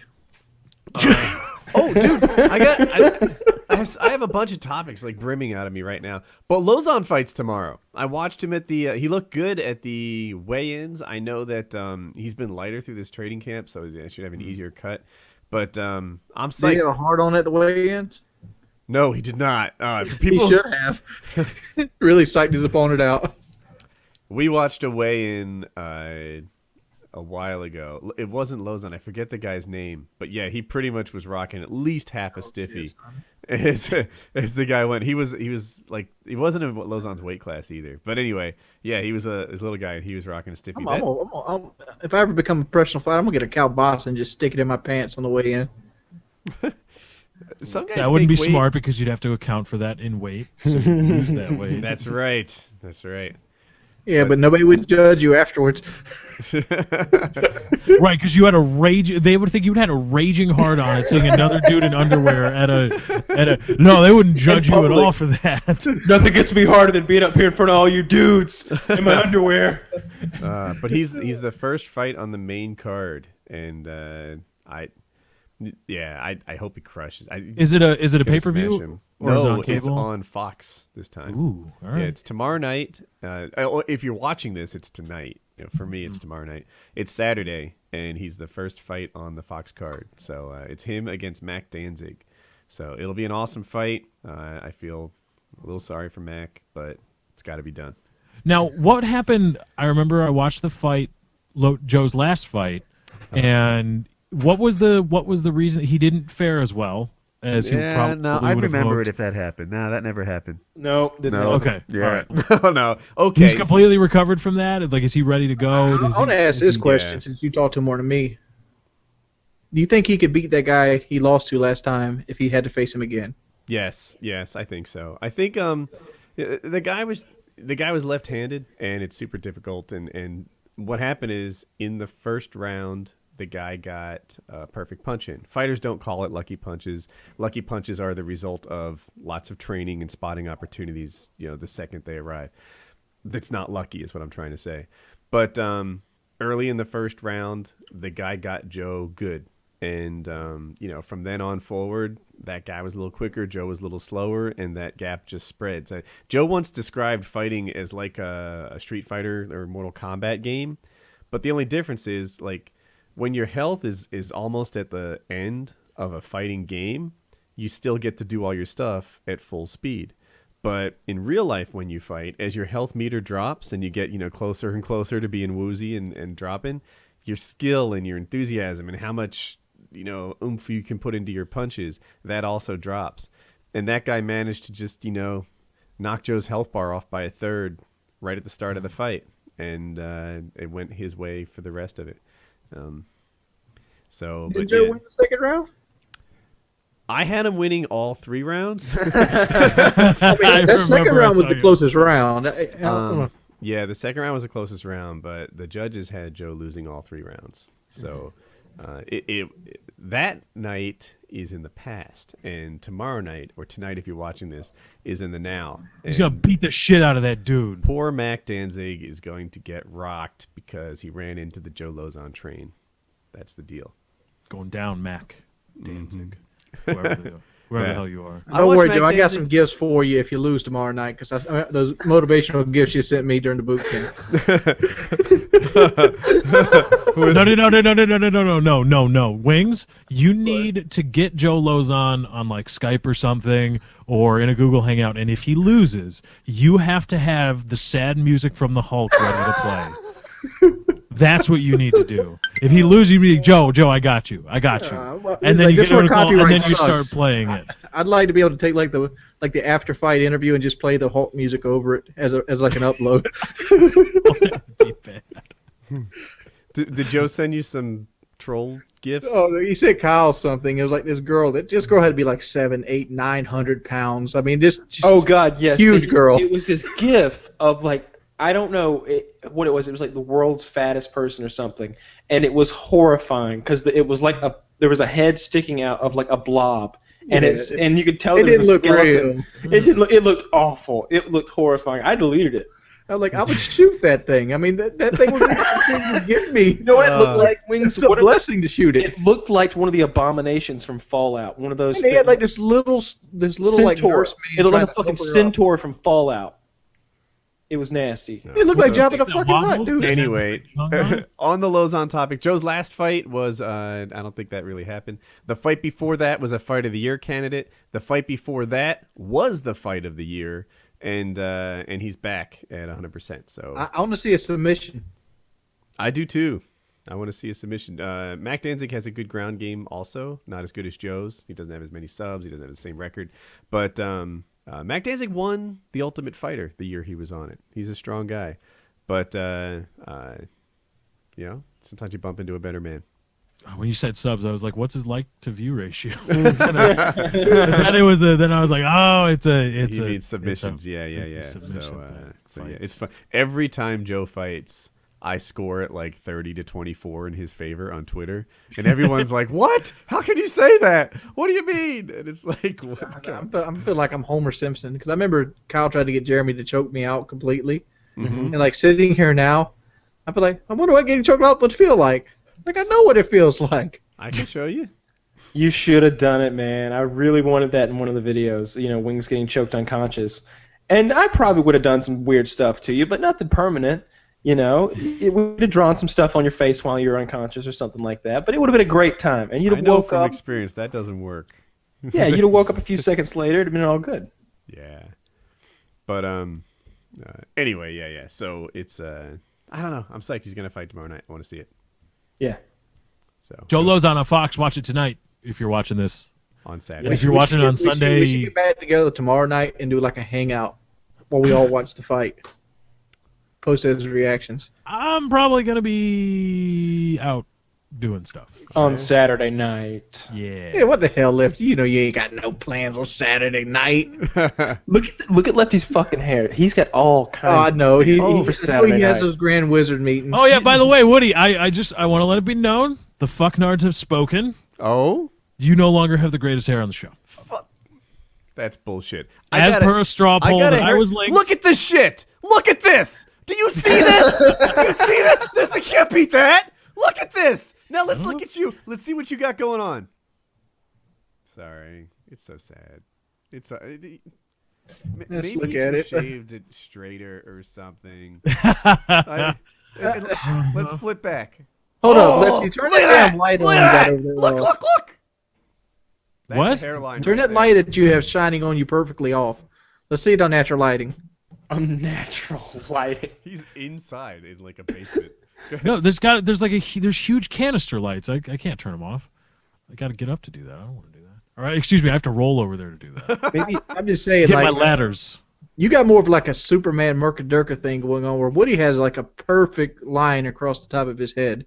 Like there's just no wild hairs or nothing. I honestly. But think Lefty's hair has a more romantic quality, like remember Gaston from Beauty and the Beast, kind of like that. Has best hairline only because they're mad at me for not uploading enough. Lefty, do you like shave for the show? I try to shave when I need to. Like you look, looking at you got like this perfect shave going on right now. I don't There's like no shadows or nothing. I don't like having like fucking Tom Cruise and Top Gun.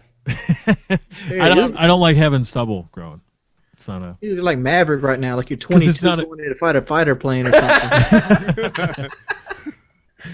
You're on a highway to the danger zone. Kenny Loggins, huh? I figure I'm not gonna be growing in much facial hair, so I might as well shave it when it comes in. So need to get on that. I'm too damn lazy to do that shaving bullshit. That's for the birds. You look like Max Payne. You don't need to shave. I'm like Joe Dirt. It grows in like this. No. I've got a much trashier. I can't even say what it makes me look like when I don't shave. But inbred. It makes Joe Dirt. I was looking. It was much worse, wasn't it? I aim too low. I apologize. Were you going with white garbage? No. No. What? Oh, wait. It was going to be some sort of Allah Akbar follower thing. No. Just say it. We all want I to look know. like. You look Japanese? I look like a Mexican. when I don't. I've been around Mexican guys. My girlfriend's here. She's just dying. I do. It's awful. It looks awful. Oh, it's awful to look like a Mexican. That's what you're saying. No, it doesn't look good on me. You're trying to say like looking like a Mexican in his superior white jeans. I see. Son of a bitch! I walked right into that one. Oh, Senor Lefty. You are now a meme. Oh, damn it. Or a mimi, as I heard an old woman You know, that say beautiful the other day. hairline's obviously going to be covered up with a sombrero here in a minute. Oh, fuck. Thank you for sharing that, Lefty. That was hilarious. But it looks awful. I've been around Mexican guys that haven't shaved for a while, and it doesn't look good. That I just look that way because I've got the Native American blood, so and it's just I look Does like it- a What percentage mustache Native not- American are you? I don't know, like 1/12 or Is that 1/8, enough to whatever. get college scholarships? I researched it when I was applying for colleges, and you had to be able to prove your lineage, which Man, means he's you like had the to. homeopathic medicine of Native Americans over there. You're white.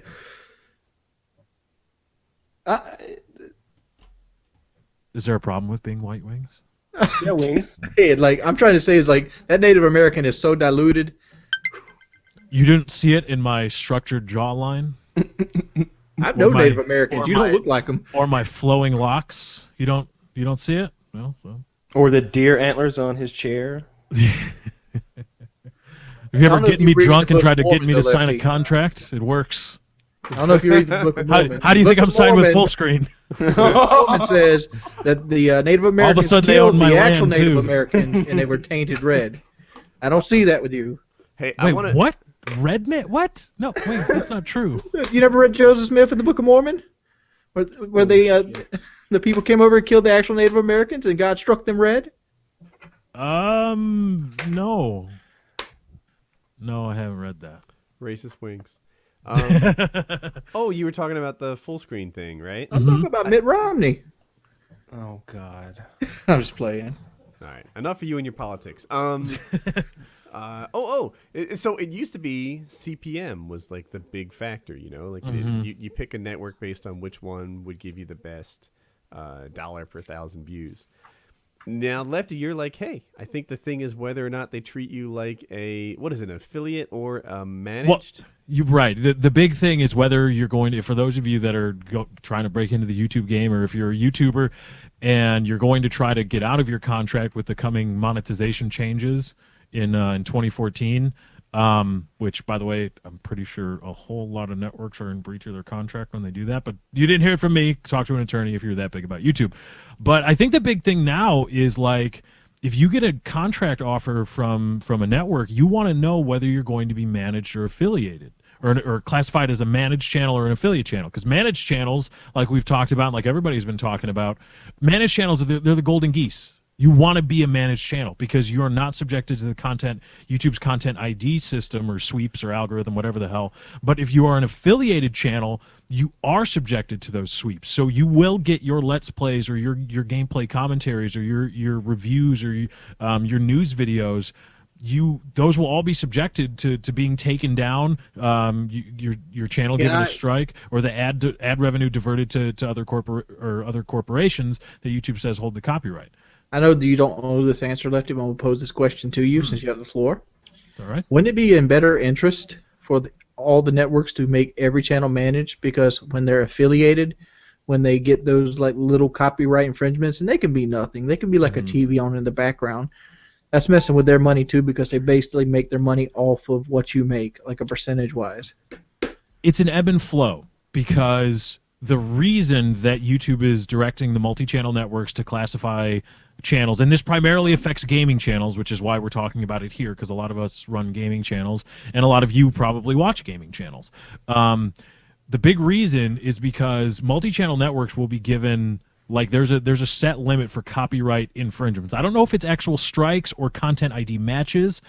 I don't think it's content ID matches. That doesn't make sense. But if it's actual copyright strikes, what YouTube is trying to do is they're trying to offload responsibility for copyright infringement onto the multi-channel networks, and the networks are actually just passing that right along to the individual channels. So if you're an affiliated channel, you are responsible for your content ID classifications. You are responsible for any copyright infringement.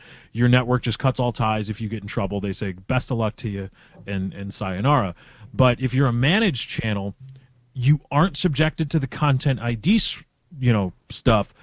But if you still get flagged, or if you still get in trouble for posting copyrighted material, like let's say a montage, right? And then you get a copyright strike from UMG, that's a big deal to that multi-channel network. And they have a set amount set by YouTube for how many copyright infractions, we'll say. The strike. Yeah, if you remember when Junkyard took down Machinima. Oh, stop. So the strike, rather than really being the problem of the channel owner, is now a problem of the network they're with. So the network is saying, all right, you're not going to be managed. You're going to be affiliated. So the problem is yours, not mine. They're just not taking that on.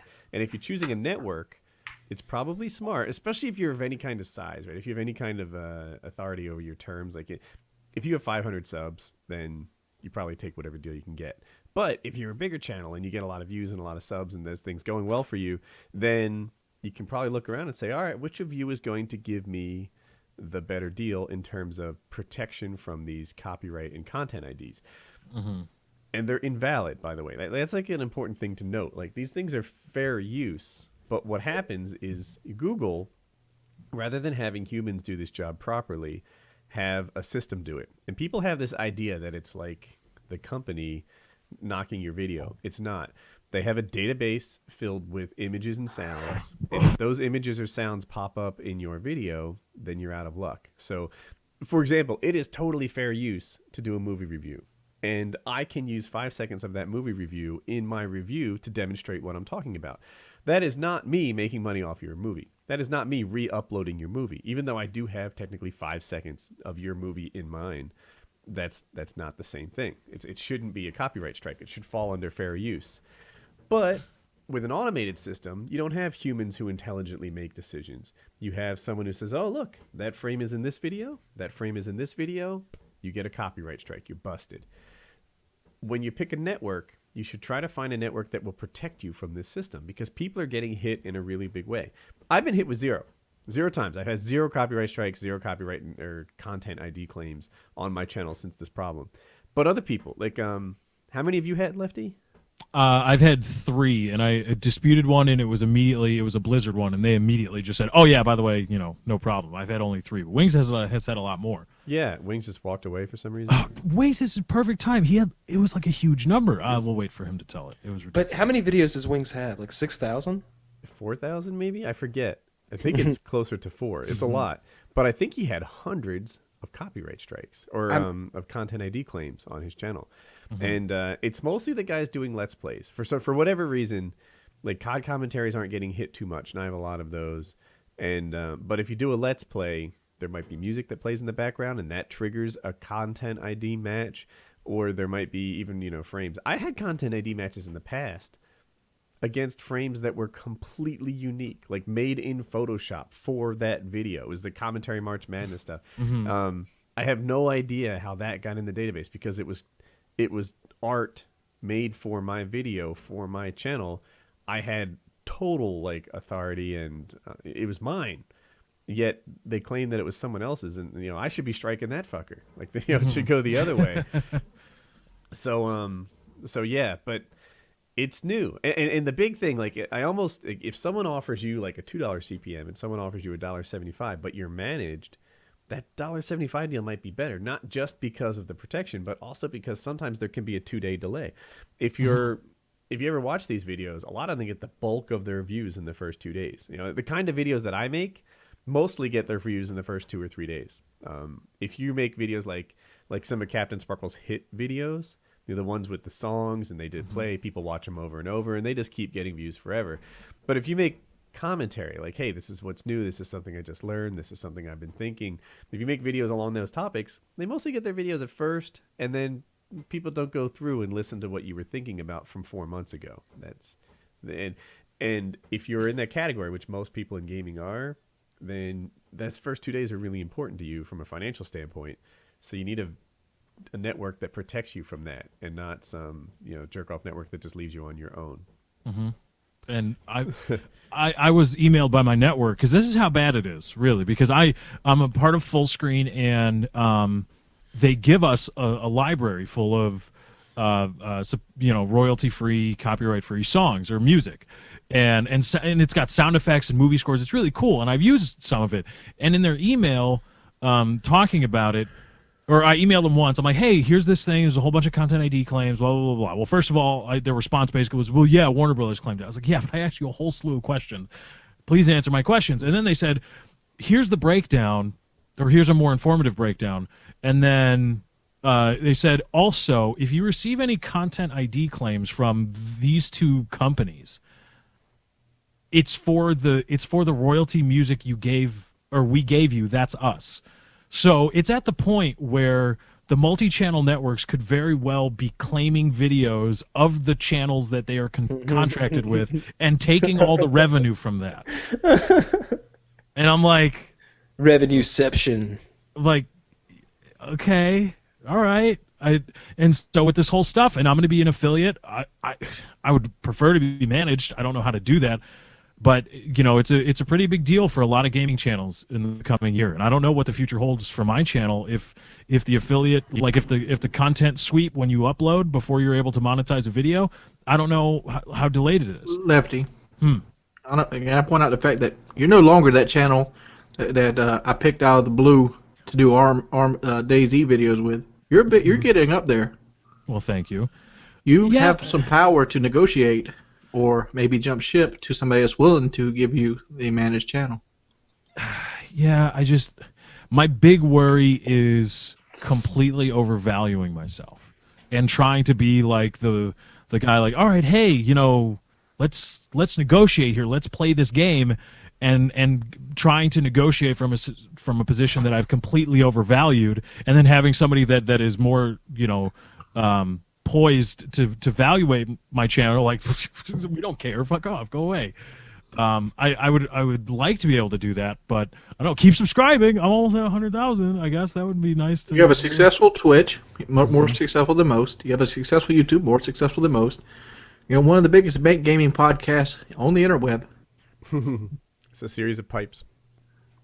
I mean, like, you're not nobody anymore. I guess I just gotta. And to accomplish all that from a wheelchair. Yep. A series of hooks that I have, like, that I just pull myself. If I want to go to the marionette. On the related topic, Twitch. So, anyone else feeling like Twitch is the future of the gaming space? Yeah. YouTube is doing everything they can to screw the people who upload gaming videos there, right? It doesn't feel safe to be a YouTuber, at least a gaming YouTuber. If you're Jenna Marbles, if you're, I don't know, Shay Carl or Freddie Wong or something like that, then YouTube's more than happy to support you. But if you're doing gameplay stuff, YouTube has always kind of like, all right, no YouTubers on the front page. All right, content ID claims and all the stuff you use. All right, this, that. It's like they don't want gaming YouTubers on YouTube. They just don't seem to want that. But Twitch does. And, I can name YouTubers. I probably won't. I don't know if they'd want it to be known. Who say, you know what? I think I'd just rather be a streamer, a Twitch guy, than a YouTube guy. That's my spot. And you know what? It's fun streaming to Twitch. Like, it's not only is it a good place to monetize gaming content. They've got an interactive chat. They accept 50 frames per second or 60 frames per second video. You can play with your audio quality or video quality. Damn, I hope it's not a tumor. More than you can on YouTube. And like I said, the chat's interactive, and you've got the customization of your channel. You can have the different panels. You can have a donate feature. You can do. It's really easy to do like charity streams if you want to set up a donate feature for a charity that you like. And it's it's a really cool. And then their export feature if you want to export stuff to YouTube. Although that might be the death of it with the YouTube gaming changes, but they've got like a whole lot of stuff at Twitch, and and on top of it all, it's really simple to set up and stream. So here's something I did that entertained me anyway. YouTube gave me a $500 gift card thing to B&H Photo and Video, and I spent it on my Astro headset. Makes me sound like a teenager. Like, it just takes all the bass out of your voice, and like all of a sudden you're a squeaker. And I was like, I'm gonna buy a proper headset like a sportscaster would use. So I used the YouTube money to buy some Twitch equipment. Get some. There you go, YouTube. That's what you've forced people to. Yeah, that's where we are now. I mean, Wings, you've been streaming a lot to Twitch this week, yeah. I mean, but I don't think I'm on the friendliest terms with my stream because I feel like I come across as too harsh. Stop making people delete you on stream. At least turn the stream off if you're gonna do that. Do it after. Send them a message like, dude, you gotta get your ass off my friends list. I think you're undervaluing my harshness. No.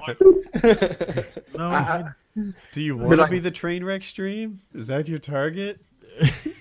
I just get irritated really quickly with people. I can't stand people spamming the same question. I obviously read it. I didn't want to respond to it, so I didn't respond. Don't send it 4 times. What's the question? You wait, right? No, my question didn't wait. This guy wanted to know, was like, did you know you spelled bonus wrong in your latest video? Did you? Like, Did you? By the way, Woody, did you know that it was Boogie 2? What did you find out? It's 299. It's 2988. You idiot. Yeah, I think I had the 8 and the 9 transposed, and I saw it, and I thanked him, and I fixed it, and then for the rest of the day, like, I don't know, roughly 1,500 more people told me the same thing. I'm like, thanks, man. I really appreciate it. But, that is one of the downsides of a live. One of the things I'm working towards is a sub button so I can put sub chat on, so I don't have to deal with that bullshit no more. Really? But then people. You want a sub button just to filter out the bullshit. Yeah. Because my problem is people that come to my stream just to call me fat. They're not there to show up. They're not there because they're concerned with how my gaming's going, my weight. They're there to call me fat, and they're not paying customers. They most likely run an ad block, blah, blah, blah, blah, blah. Get rid of all that dead weight, put the sub button on there, and gives people a privilege to actually want to be there. What did you say you normally do for viewership? The last couple of days you've been killing it, right? Like 750, but I'm like one of the only like PS4 guys doing COD right now. Well, I'd say at the end of the month, write Twitch and ask for a sub button. I'm sure if they gave me one, they'll sure. Oh, they'll give me one. I just gotta. They've already laid the guidelines out. I've looked for it, and they've said you gotta do this, this, and this, and we'll give you the sub button. And like I'm on the path for it. Just gotta keep killing it. For one, we'll see how it goes. I haven't really looked into it yet. I don't monetize my Twitch at all. It's not. I ain't even worried about the monetization on it. Obviously, the sub button would be profitable for me. But I'm looking for the fucking sub chat. If I could, that's your thing, I could turn moderator chat, I'd do that. Yeah, my Twitch channel has sort of gone really positive. I mean, it's not all. I mean, certainly every live stream turns into a cesspool of hate now and then. But by and large, they're there. They want to watch us play. They're kind of used to what the expectations are. We're usually the top ranked Minecraft stream every time we go, and yeah, I'm number 1, baby. Oh wait, I'm number 1, bitch. that's for you, Lefty. Number 1 with a bullet, motherfucker. So, but yeah, I stream all the time. Usually number 1, and I have fun on the streams. And Colin, he's not in the stream, but he's like playing with us, and he loves it. He was upset. He's like, Daddy, you can't do PK8 tonight. I want to stream. See, that right there is motivation. That's awesome. That what you said? That right there is motivation. If I had somebody that looked up to me like that, that's a lot better. He was here just before. Was he here when you first got here? I don't know. When I got in here, yeah, he was talking about PK. In position. He wanted to go. He was ready, but I hear him outside the door now. But yeah, he still wants. He's like, all right, is PK done yet? Yeah, can we go? I don't have to go to bed yet. He's going to want to stream now. He's got to have his own. You're going to have to set him up with a laptop and a capture card so that he can have his own little stream and people can go watch Colin's perspective. That seems like a recipe for disaster, especially if it's not supervised, though. Like, just imagine how many haters are on there. What I have thought of doing, though, is adding a non-mic'd like just perspective to ours. So we do this thing. It's kickasscrew.tv, and you can go and like I usually play with 3 or 4 friends, and you can watch all of us play at the same time. So let's say I'm mining in a cave and you think that's boring, but Andrew's like building a house and that's your cup of tea, or you know, whatever, he's constructing the cannon and you're really interested in the specifics of his cannon, but I'm like checking out the base that we're about to hit, then you can watch him instead of me or me instead of him, you know, and you know, the audio is the same across all of them, but you see every player's perspective. And I think that's one of the reasons our stream does so well, because we set that up. It looks good. So anyway, I was mostly, I want to talk about Twitch. Twitch did a thing. They changed their back end so that it's more delayed now. And oh yeah, by how much though did they say? They said they've increased the latency, but they had like a really cool metric too. It's called, what was it called, like wave latency or something like that, where it was like the time between the streamer waving on his camera and then it actually showing up in the stream. Oh, is that what it's? Is that who they used to measure it? Yeah, it was like something wave latency, and I'm like, oh, okay, so they're going to be talking about like wave functions and stuff, and then it's like, no, it's like just hi, and then when it shows up in the stream. So what it is this. Some Twitch streamers, I don't know, what do they call it? Twitchers? Some Twitchers. I think That sounds like a zombie. Yeah. Really? I'm thinking a Twitcher is somebody with Tourette's, but that's just me. But anyway, yeah, some Twitchers, they get their stuff really worked out and they have it perfect, and it's such that like you get a really good stream experience. They know how much bandwidth they have, what the most they can do, whatever that is, like 720 at 60 frames per second in their set. Other guys don't. So you watch them and their stream gets laggy and then it gets good, or it's buffering, and then you play for a little while and it buffers again. And Twitch has said, look, here's what we're going to do. We're going to put everyone on an equal playing field. And if this person kind of stinks at streaming, we're going to buffer that. And while it might add latency to the stream, it's going to be a smoother video and audio experience. So if you're the kind of guy that really dialed that in and took it seriously, then now you're on a level playing field with the guys who haven't, and you all get a little latency. So, you know, like for me, who I think has it just about right, it's like, oh, that's part of my competitive advantage, like a technical quality in the stream. But I guess as an overall thing, Twitch feels like it's better for everyone to have good technical quality. But you get lag too. So, you know, what'll happen is like if you see something on the screen, you might exist 30 seconds behind real time. And that can be a bit of a bummer because like it makes it harder to interact with things that are happening that are real time sensitive. Right, like if you're in a call with somebody that you want to be a part of your streaming show, but their only way to see what you're doing is your stream, that's a huge like, you know, they're 30 seconds behind. It becomes a big deal. Or even if, you know, you ask the stream for advice on something, you know, where is this? And they're screaming behind the waterfall. Like YouTube. YouTube used to be an hour and a half behind. People were telling me behind the waterfall, I left that waterfall yesterday. like that is so far back. Like you have no idea. So this was a thing that YouTube used to do. The chat couldn't keep up with the video on a popular stream.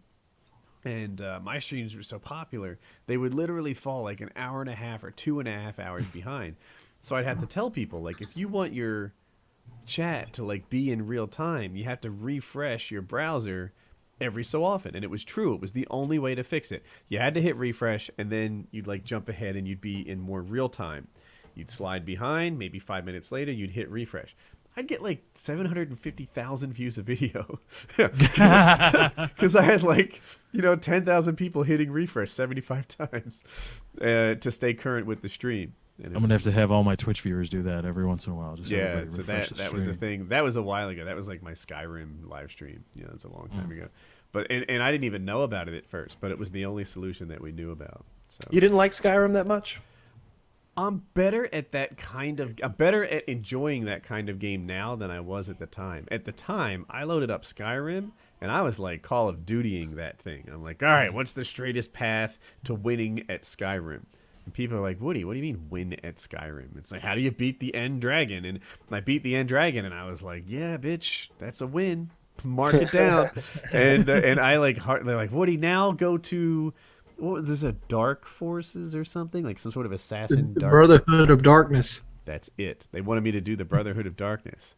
And for me, like at the time, I couldn't even really like fathom why I would do the Brotherhood of Darkness. The dragon's already dead. It's like saving the princess in Super Mario Brothers and then being like, Woody, go jump on some bullets.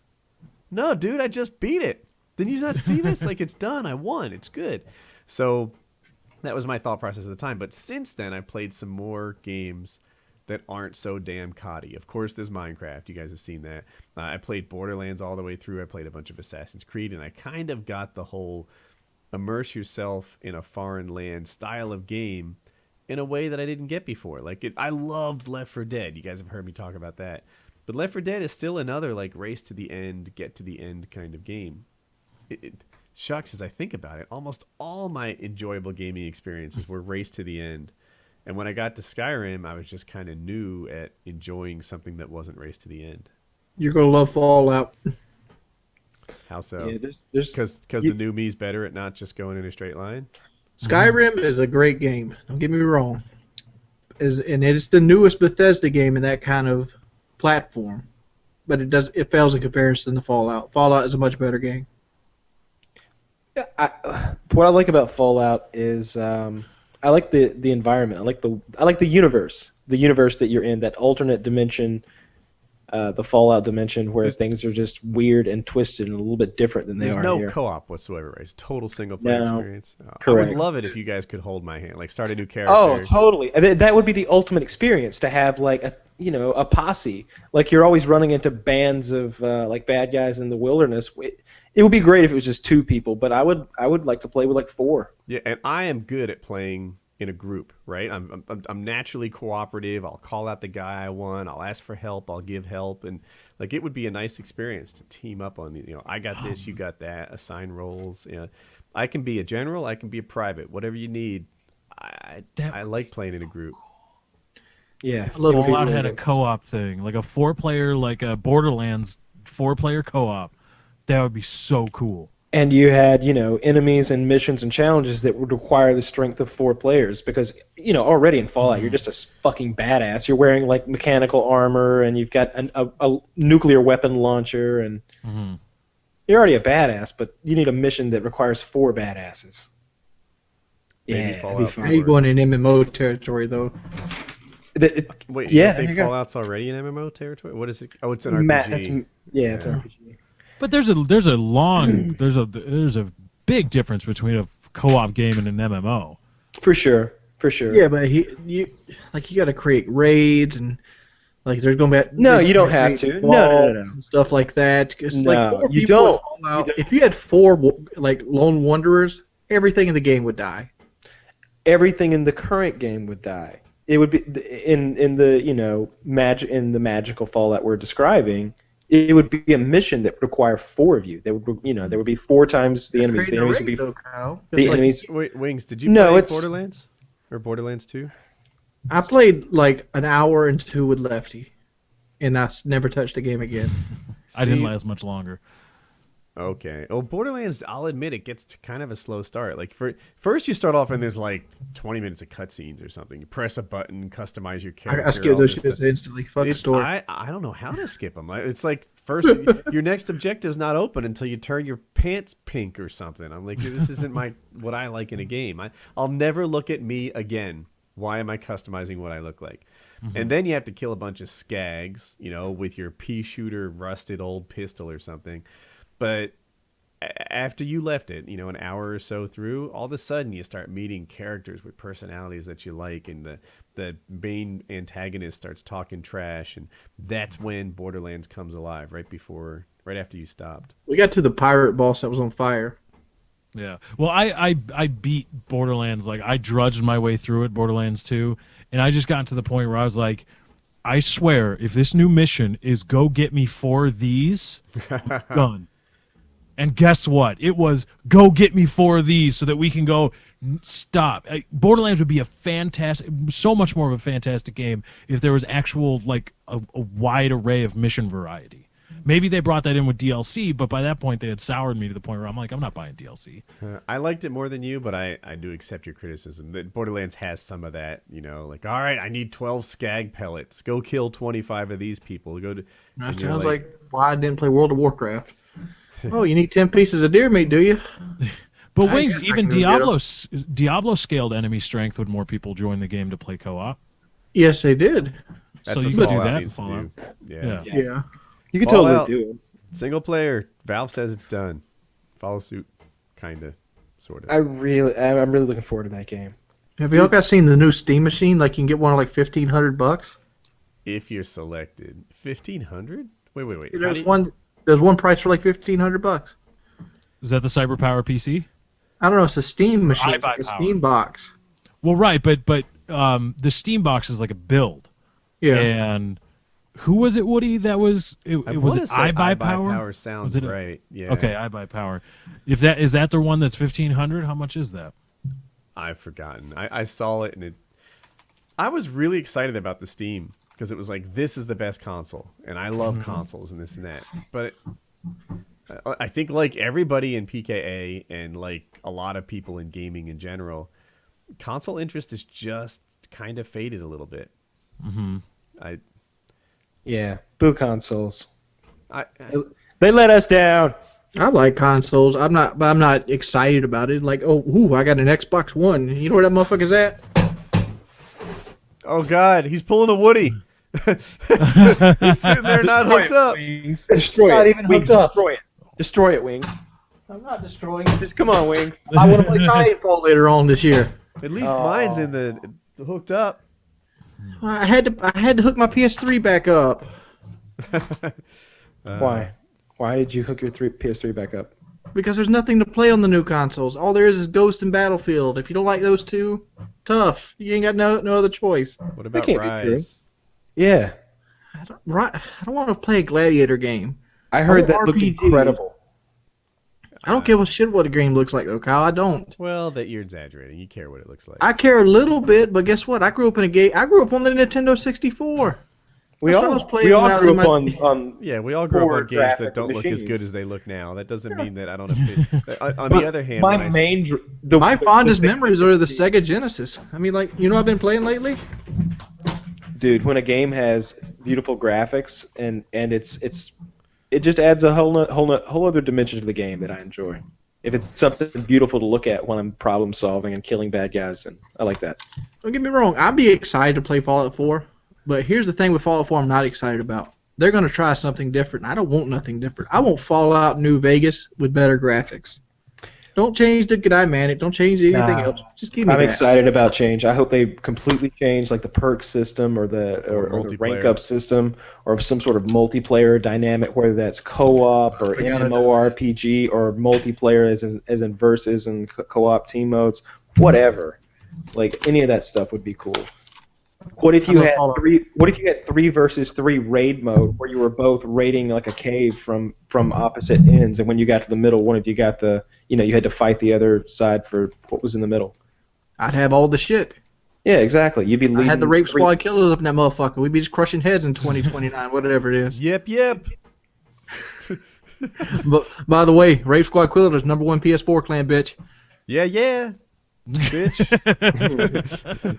We're literally we're ruling the clan wars right now on PS4. Are you?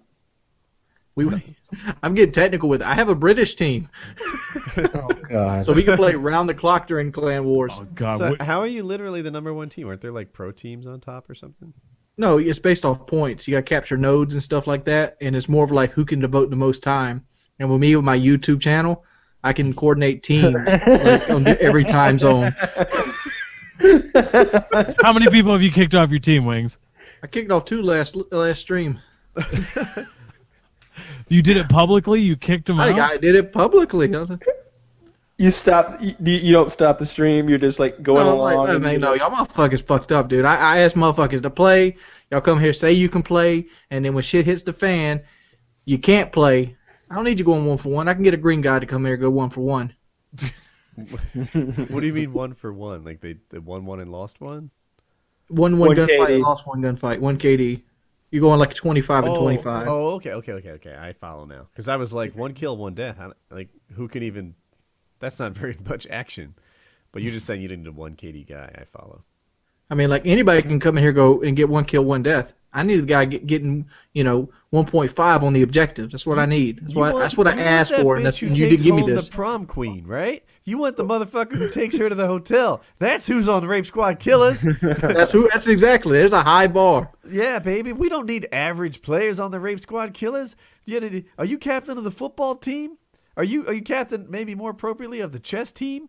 Then you belong on the Rape Squad Killers. I'd rather have the chess team captain. Get over here, motherfucker. You got a 5 KD? Yeah. Can you do that on the B flag? I'm on the board. Are you saying you've never kissed a girl and your KD is 7? You're my kind of guy.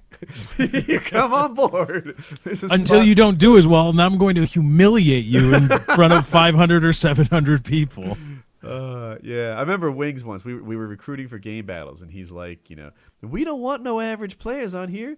We want the motherfucker who fucks the prom queen. That's who belongs on our game battles team. And I was like, wow, that is quite the hero. That's the guy.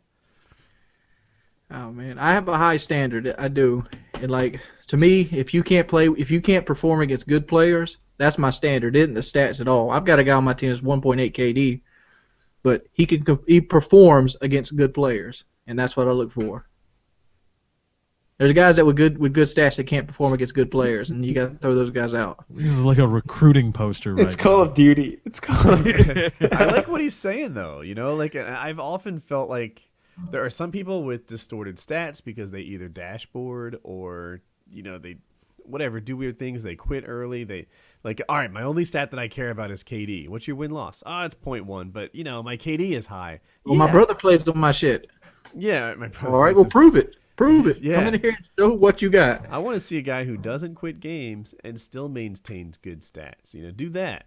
There's a guy who's not getting the benefit of bad matchmaking. There's a guy who takes on all comers. Sometimes so when I play, I'll play with friends, and people who are good will stay in the lobby just because they recognize me. By the end of the night, it feels like game battles. And these are like Joe Lozon friends who are really good at COD. You would play with them, Wings. And by the end of the match up to my stats. these are, I'm telling you, Wings, these are the kind of players you'd want to play with. And by the end of the night, we're winning all our games, but they're like, this is competitive.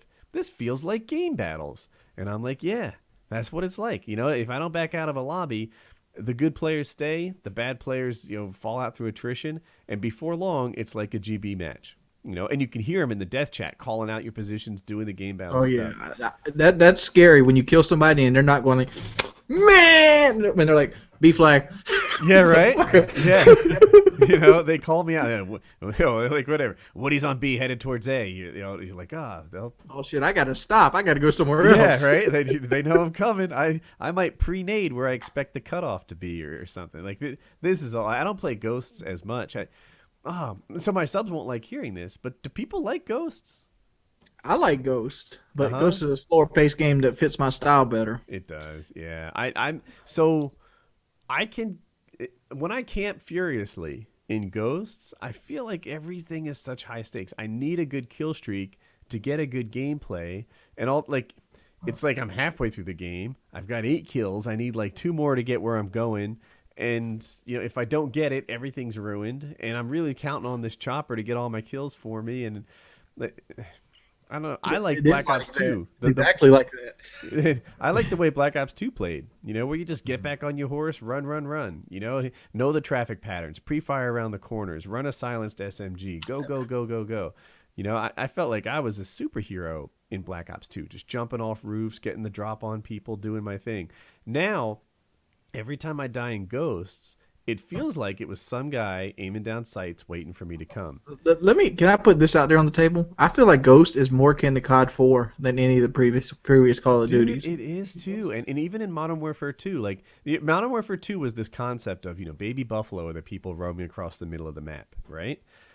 But being a moving player has worked for 2 years now. It's worked in Modern Warfare 3, and it's worked in Black Ops 2. Being a moving player. Look, there's someone at PwnStar.com seems to thrive as a moving player. But for normal humans, being a moving player doesn't work that well in Ghosts. And I feel like that's the kind of games that my subs want to see. And it becomes an infuriating experience for me because if you just want to run around all the time, someone is aiming down sights waiting for somebody all the time. Can I give you a pro tip? I figured out last night after we lost that domination game on the stream, I figured out how to never lose a domination game again. Camp Two Flags? Nope. Support squad member. He counts as a extra person on your team. So if your whole team runs him, that's 12 people on a team. He captures flags faster with you. You get his flag capture points. He's a very effective kill streak. He's good for like 5 or 6 kills before he dies because he has extra health than you. So he's like a Riley dog, but with a gun. And he's in a support kill streak too, right? He's not a. He's a support. He's free. Like as long as you're playing and good, you get him 3 or 4 times in a domination. Well, you said it on PKA Wings, so good luck. I don't give a shit. I don't give a shit. I'll kill their support player. I'm not a bad gun guy. But yeah, all right, that's a good tip. Maybe I'll run him more. If I had a next gen console, He has a riot shield, so it makes B caps a lot easier. I'm nervous to say it, but every time I'm playing Ghosts, I kind of feel like I wish I was playing something else. That might change if I had more time in it, but Might change. You played it on the PS4 instead of the Xbox One too. yeah, I've heard that it's easier to get games on the PS4, and I don't know about all that. I mean, I played them both, and they're about the same. But the PS4 is so much better looking. See, I haven't played on the PS4. I played on the 360 and the One, and the One is so much better looking than the 360. Have you popped the PS4 version in yet? No, I had to buy it a third time. I'm like $180 into this game already. You got to catch up, son. Got to catch up. You got that money? You got that money? $60, son. You wipe your tears away with that. He's got you there. That's the second time. That's the second time this show that you and Wings are on the same level. Oh yeah, but no, I guess I might as well drop it because I know I'm going to drop it this year. So like. What am I going to wait until the game has 3 months left in it? The game's going to die on the COD. Every COD dies faster than the one before. I don't even think it's got 3 months left in it now. Woody, you might be buying it with 3 months left in it. Yeah, you're right. So, oh God, I've said this so many times. I want to say it and fast forward. COD 4 lasted 2 years. World at War lasted a year. Modern Warfare 2, yeah, come fall or something, people were kind of wearing out on it. Black Ops 1, come summertime, people are pissed off. Modern Warfare 3, it was like late winter. People are pissed off at this. The game was January. I was ready to break that thing. Yeah. I was like, "Fuck this, I'm done." Black Ops 2, for me, my enthusiasm lasted longer than most. But I want to say the world wore out on Black Ops 2. Shucks, come March or something. February, okay. Ghosts out of the gate. People are like, this shit didn't cut it this year. I want to say on release night, people already started bagging on Ghosts. I watch competitive COD and I'm like, did it die this year? Are people interested in Ghosts competitive COD? I know there was a lot of shakeup. I know Complex is ruling the world. Complexity. I'm sorry. Yeah. Yeah, there was a shakeup though. I offered my services to Optic. Did they really what did JCap do? They flew him out there and he was like 2 weeks and then he's gone. What's the story? So there almost had to be a shakeup, right? Like Optic 2 years ago was kind of the complexity of this year, right? They were winning everything. It was all about Optic. Last year, Optic was a good team. It seemed like they if I were to guess, I'd say they averaged third place, right? And third place isn't what Optic is supposed to be, right? Optic is supposed to be like, the impulse of Halo, the Optic of 2011 or whatever that was. But third place, they're solid last year. And then, but they weren't as good as they wanted to be. So they swapped out Merc for JCap. And then since then, I want to say like 2 out of their last 3 showings were 2 of the worst showings in like Optic history, like Scumpy and Big Timer. I want to say 2 competitions ago, Scumpy and Big Timer had both set like a negative record for the worst performances they ever had. I hope I have this right, and I don't mean to be hating. And then they had a smaller comp and then another one where they broke their 2-week-old record. And I don't know if they're blaming JCap. Like, I don't know what the whole thing is as to why JCap was the one to go.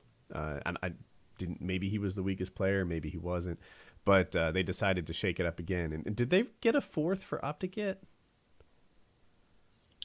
No? I don't know. Yeah, I tweeted at him. I was like, "Hey, I heard you got 3 right now. I want you to know I'm widely regarded as the best person in my whole house." And like it blew up. Like in I'm no still time. waiting on my Optic jersey. I haven't got it yet. I had 300 retweets. You know? Like everyone was going. Hex retweeted it. So, but yeah, dude, I love Optic. I bleed green, right? That's the team I always root for. I know a bunch of the guys, and you know that's the team I pull for. Go Optic. But right now they're I guess rebuilding. They're finding a new player who's going to help them go to the top. Why don't they do what like teams always done? Show them the money. Show players from other teams that are winning. Hey, come play for my team. I don't know. I think there are a lot of other teams making a lot of money too. Yeah, And there's probably contracts. I don't feel like there's any other team making Optic money. Even without winning the tournaments, I feel like Optic is still the biggest puller in revenue. Because you got the YouTube channels and everything is a household name. When Optic was born, the competitive team that is, well, the second competitive team, right? The first competitive team with Diesel and those guys, which was a strong team, and they did really well at the game battles level. When they wanted to do well at the pro level, they started, I guess, doing just what you said. You know, they were offering players better deals than they already had. And they like, at first, Optic was kind of unpopular. They're like, oh, the best team money can buy. But that faded away, and they just started winning, and everyone started liking them, and I was never hating on them. But now it seems like other teams can buy good players too, and they're not the only Yankees in town. So I just don't think Complexity's dollar pockets are as big as Optic's pockets. I don't know. I'll also say this. It's complicated to put together a perfect team. Just like in sports, you know, if you take... shucks, I'm going to show my basketball ignorance, right? But if you take like LeBron James and Kobe Bryant and who else is hot? Is Dwight Howard hot? I don't really know. Yeah, Dwight Howard's all right still. Your basketball ignorance is way better than mine. But you know, if I were to just take the Dominic Wilkins is up there, that motherfucker. Yeah, right. You know, like if you were to grab some really good players like Larry Bird or Wilt Chamberlain and put them on, go old school. But yeah, if you were to just grab like the starting center or you know the franchise player on a couple different franchises and put on the same team, you wouldn't have the winning team you think you would.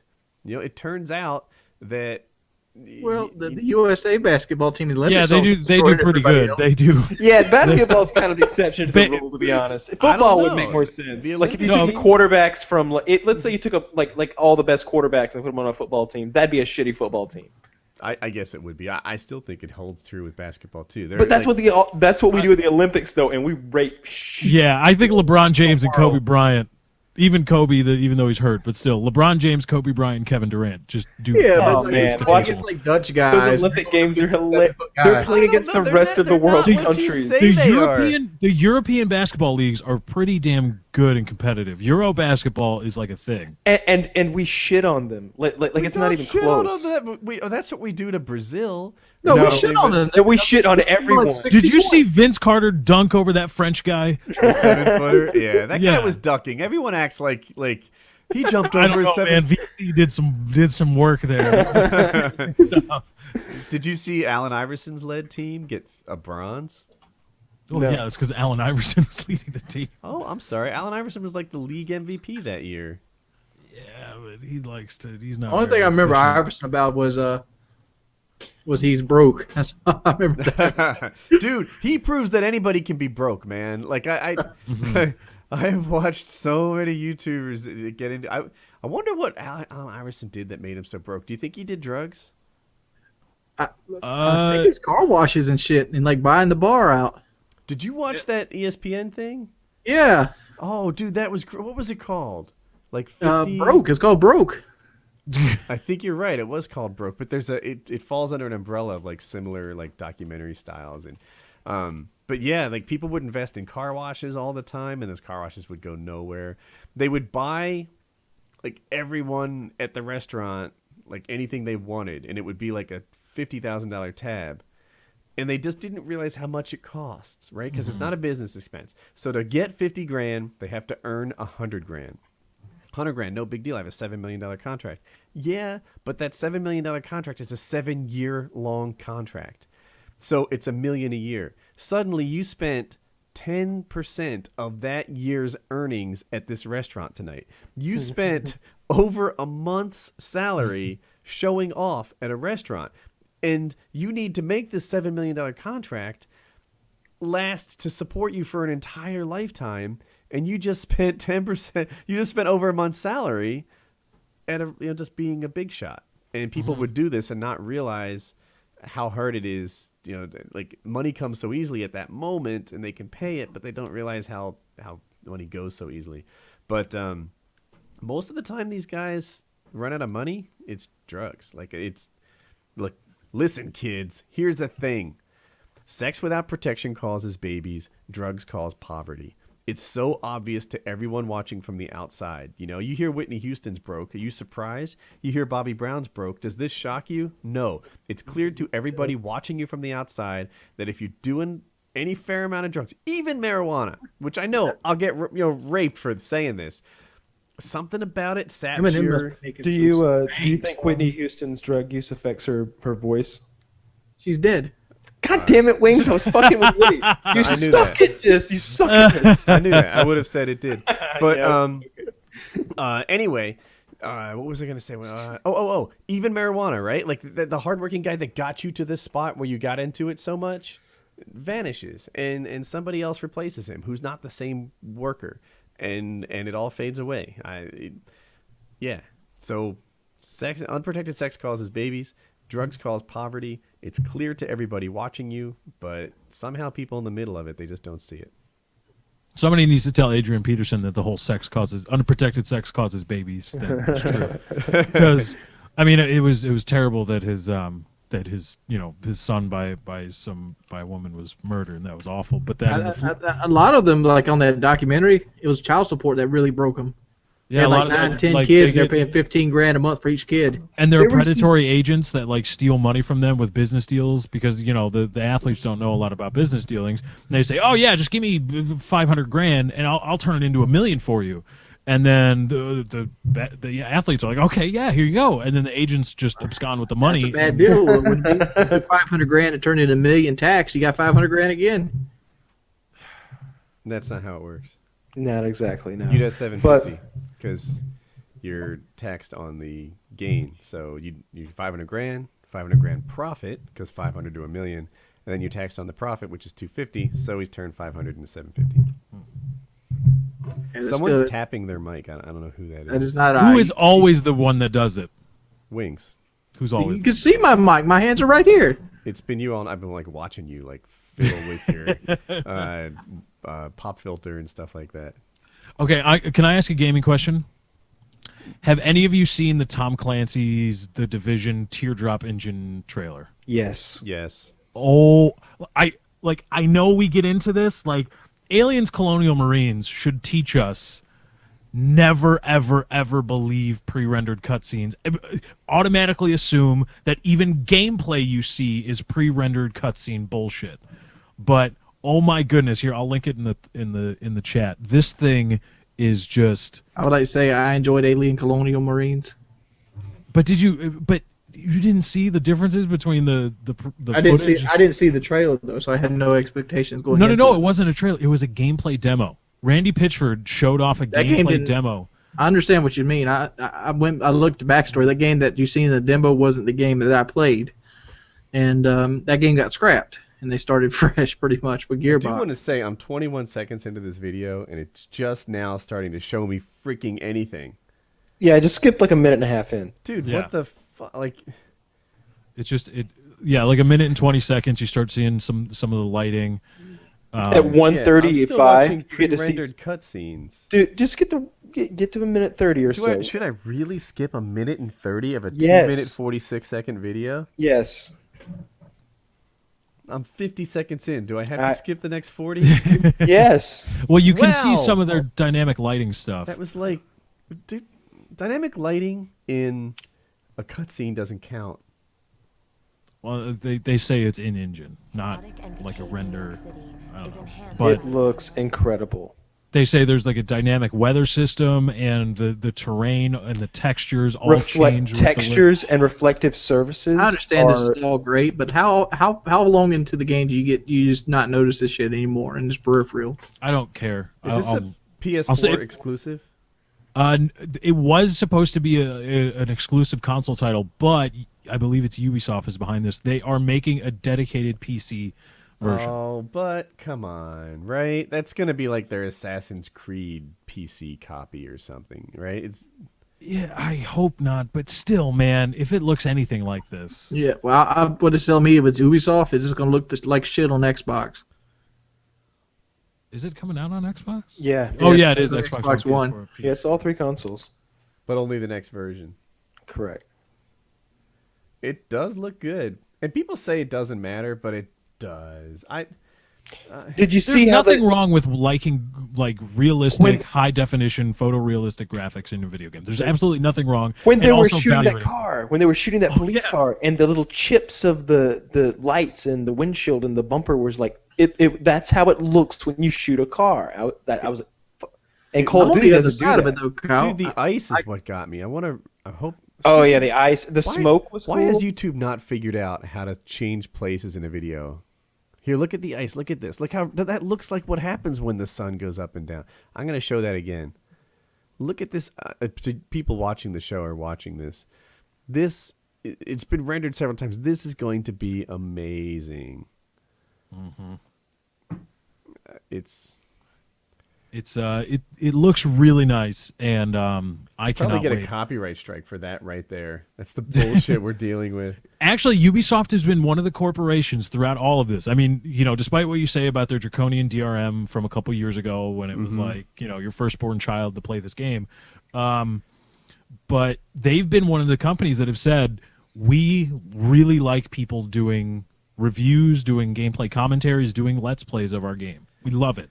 And we are not directing YouTube to take down these videos. So it's, you know what? Maybe it's possible. Maybe it's possible that all these corporations come together and like start taking things out of the content ID library of YouTube. Like, all right, YouTube, you're just going to apply the content ID system and start, disincentivizing people from doing Let's Plays. We love Let's Plays, so we're going to remove our stuff from your library. Don't do that anymore. There's got to be something, because I want to Let's Play this damn game when it comes out. I want to do it, because it's awesome. But it's a PS4 game. On PC, though. Yeah, it's on PC. We'll on see. PC, I can unlock it and run it at a higher frame rate than I can on PS4. Is it coming out on the same day for PC? I don't feel like a good gamer anymore. Like, I play Battlefield 3 at like 120 frames. And I preferred it at 30 frames on Xbox. On Xbox, I had an easier time thriving. Now, it might change, because I played Xbox when it first came out and kind of switched to PC. So maybe now the Xbox Battlefield 3 guys are amazingly good. But at the time, like, I was someone you'd want on your team playing Xbox Battlefield 3. Don't let me make you think I'm... who's that Battlefield guy who's amazingly good? He did some airsoft videos too. Captain Enigma? Level Cap is who I was going for. Oh, I thought you were going to say Widgety Bear. And I don't pretend to be Level Cap, but you'd probably want me on your Xbox 360 team. On PC, you probably want to play against me. I think that'd work out well for you. I'm improving, I think, but yeah. And mostly it's decision making. I swear it's not gun skills. It's not mouse and keyboard. It's not knowing the maps anymore. It's just like I need to spawn in the right places. I need to do this better. I need to be smarter. So, are you running to Us Wings? No. I was looking up something because it's a topic I want to talk about. It's pissing me off. It's been going on for years though. I can't wait to get to that. Should we go to? Can we go to that? Yeah. I want to know what's been pissing Wings off for years. All right, GameStop. You know what I fucking hate? When GameStop employees that don't sell games early. Cocksuckers. I fucking hate when you go to a GameStop and you're looking for a new game to play on your new console, and like the 3 games that are out, they're mixed in with all the games that don't even have release dates. Oh yeah, that's stupid. They should have like their actual games up front and center. Like I went the other day, I'm like, dude, Wolfenstein's coming out on PS4. When's that out? It doesn't have a release date. Why the fuck's it on the shelf? To try to sell the console. No, they're trying to sell me the pre-order game that doesn't even have a release date. That's even worse. Oh yeah, when they put it in the box that it's gonna look like. Yeah. Here you go. It's like, oh look, they've got a bunch of them. Like, what's the point of that? Yeah, right. Like, look, we got a bunch of games that haven't come out yet. Like, That's crowdfunding. That's what that is. They're still making that game. yeah, that is kind of bullshit. But they gotta compete with digital. Dude, go GameStop, online man. and watch some of the videos of Rise. You play Rise. You'll like it. It looks like that game they gave away for free, though. Dude, do a Let's Play of Rise. I'll watch it. Have you guys played that? How do you pronounce it? Resogun? Resogun? Resogun. Have you played that? Almost got a platinum. Everyone says it's amazing. I haven't really tried it. It's a linear side shooter that's in PS4 graphics. I mean, it's not the bee's knees. It's a time waster. People say it's amazing because there's nothing to fucking play on their PS4. What about Titanfall, man? Is Titanfall losing its hype? I was never I've been hyped for that game to begin with. I've been watching some more stuff about it. I'm excited. The whole parkour, running on walls thing.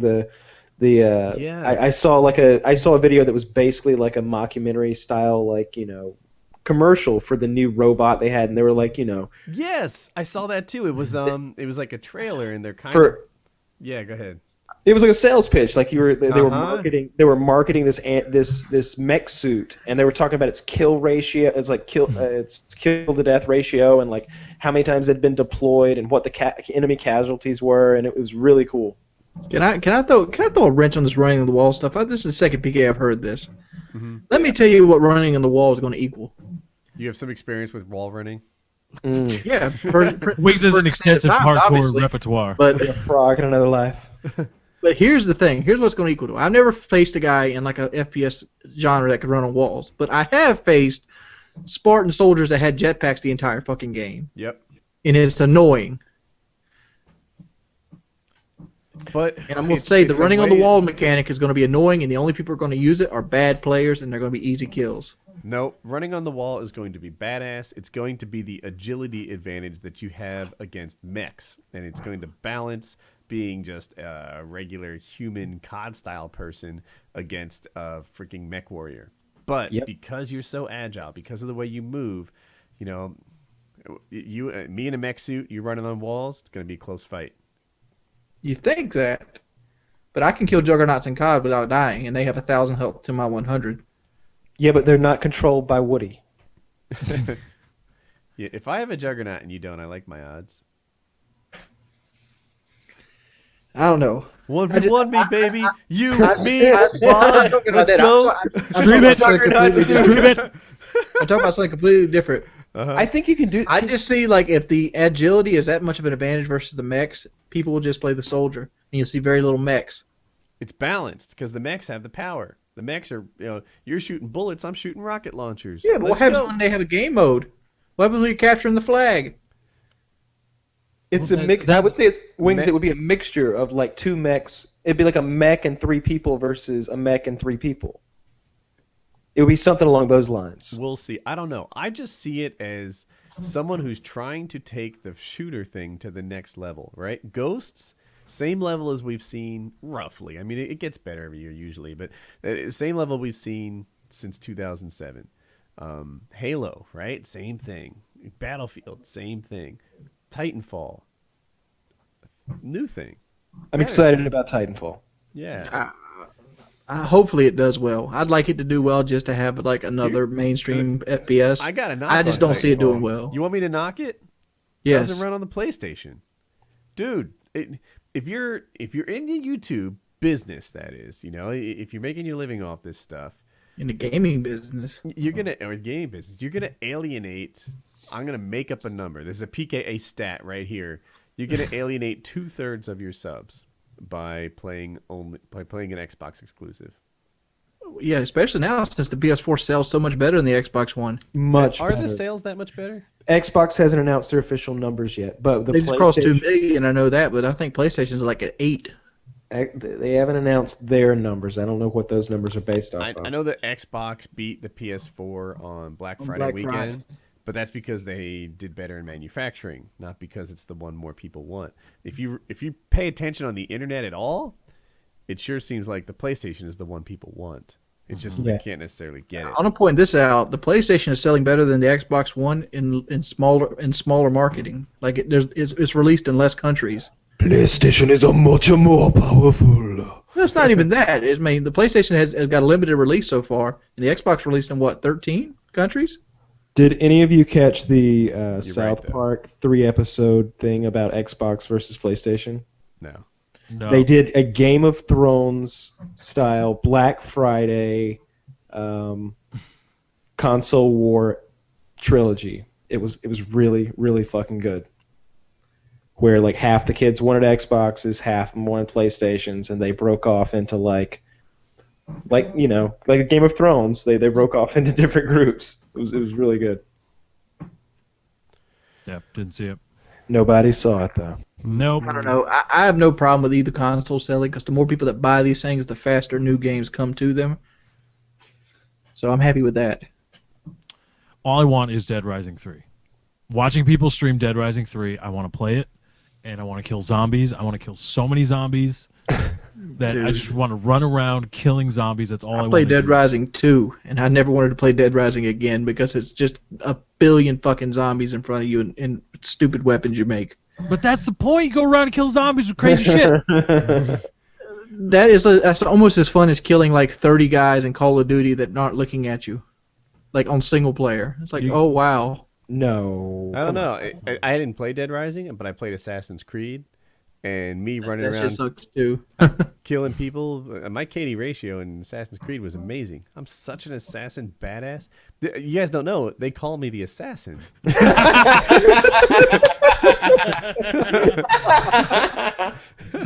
Yeah. Woody, does your assassins look like my assassins where you just jump down, fail at the one stealth kill, and then fight everybody with the triggers? That might happen, like it's like, all right, you don't. Sometimes you have an off day, Wings. All right.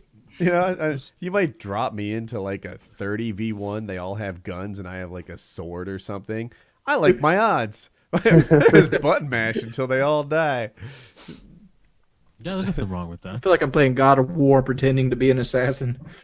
I tell you, when the holiday Steam sale starts and Dead Rising 2 hopefully goes on sale, I'm so buying that. And I'm buying a second copy for somebody I don't even know who to do the co-op Lefty, with. I got an Xbox One right here with your name on it, son. Do not. $3.99? No one's gonna. Yeah, exactly. $3.99. How much is Wings trying to got sell it games and for? shit with it. You can buy it too. How much is Wings trying to sell it for? $700. Wings, what's your price on that? What? The fuck out of here, Stephen. I don't even get a PKA discount? It's $540. Who is moving their taxes. mic constantly? It is not me. My hands are right here. Is it Kyle? How could it be me? I don't know. Do you have a mic? I've got a drink in my hand. Well, here's what I figured. If you go buy a brand new Xbox, which mine's pretty much brand new, I've used it less than 10 hours. Uh-huh. All right. So you pay brand new and it's $538. I have 2 games with it, and you get if you even get those used, you're looking at $80. So I'll give you a used game thing. Got a charge and play, a controller, and I've done some installation for you, and the fact that they're hard to come by. Wait. Installation? Is this a Geek Squad charge we got going on here? Whatever. I mean, they're hard to find too still, so I figured like $700. That's pretty much what I've paid for it. I'm not looking to make money off of it. Well, sponsor PKA, Heather, WoodysGamertag.tv, and you can help me buy Wings what Xbox games One. are they? Would come with it? Battlefield and COD Ghost. Are those games that would interest you, Lefty? The only reason I would buy an Xbox One is for Dead Rising 3. I give less than 2 shits and a fuck, to borrow a phrase from We could Wings. trade both those games in and get Dead Rising 3 for free. Oh God. So I'm paying $80 for Dead Rising 3. Is what you're saying. I covered the shipping, homeboy. Oh, that weighs a metric goddamn ton. You could break a small person's back with it. You might drop not it on understand, them. Lefty. The installation is already done on these cars. You might not understand. But the installation could be like 4.5 goddamn hours in some cases. Mm-hmm. It can't, dude. More. I did the digital installation for what the hell is it called? Ghosts, and like. I think it was Could over some of 8 that been hours. downloading it though? Like lot because you of it downloaded was. it pretty early on in the release, and the cloud servers might not have been. They might have been taxed with all the people. Yeah, well, that's part of it. Like I just didn't expect the week I didn't do a Mail Monday. A lot of it had to do with the fact that the download for COD Ghosts took over 8 hours. It might have taken 12. I didn't time it all, but it was a long time. Well, I'm gonna go this way. 15 minutes to install. Hour and 20. Well, okay. For the record, my 8 hours was because I did digital. Like I Yeah, had but it in my head. this is from disk. Yeah, mine's not. So, but I'm just trying to. When you say 15 minutes, I want to make sure people know it wouldn't be 15 minutes if you did a digital download on the PS4. It would be because it's actually 10 minutes. I doubt it. I've done Assassin's Creed. That's how I got it. It's digital. Within 10 minutes, I could play the game. When you say digital, did you download it or did I you? run downloaded it off off the PSN store. Within 10 minutes, I could play the game in HD. Really? That's pretty good. You can play it while downloading it. I knew you could do that. I just figured you'd have to download it you have to give it more than 10 minutes head start. Especially with Wings' internet too. 10 minutes at Wings' internet. Knack Harp said something like 38 seconds or something like that. It takes from the time you buy the game to the time you could play it. You didn't just bring up Knack, did you? Yeah, but it's the one I remember harping at like this excelling time on the digital downloads.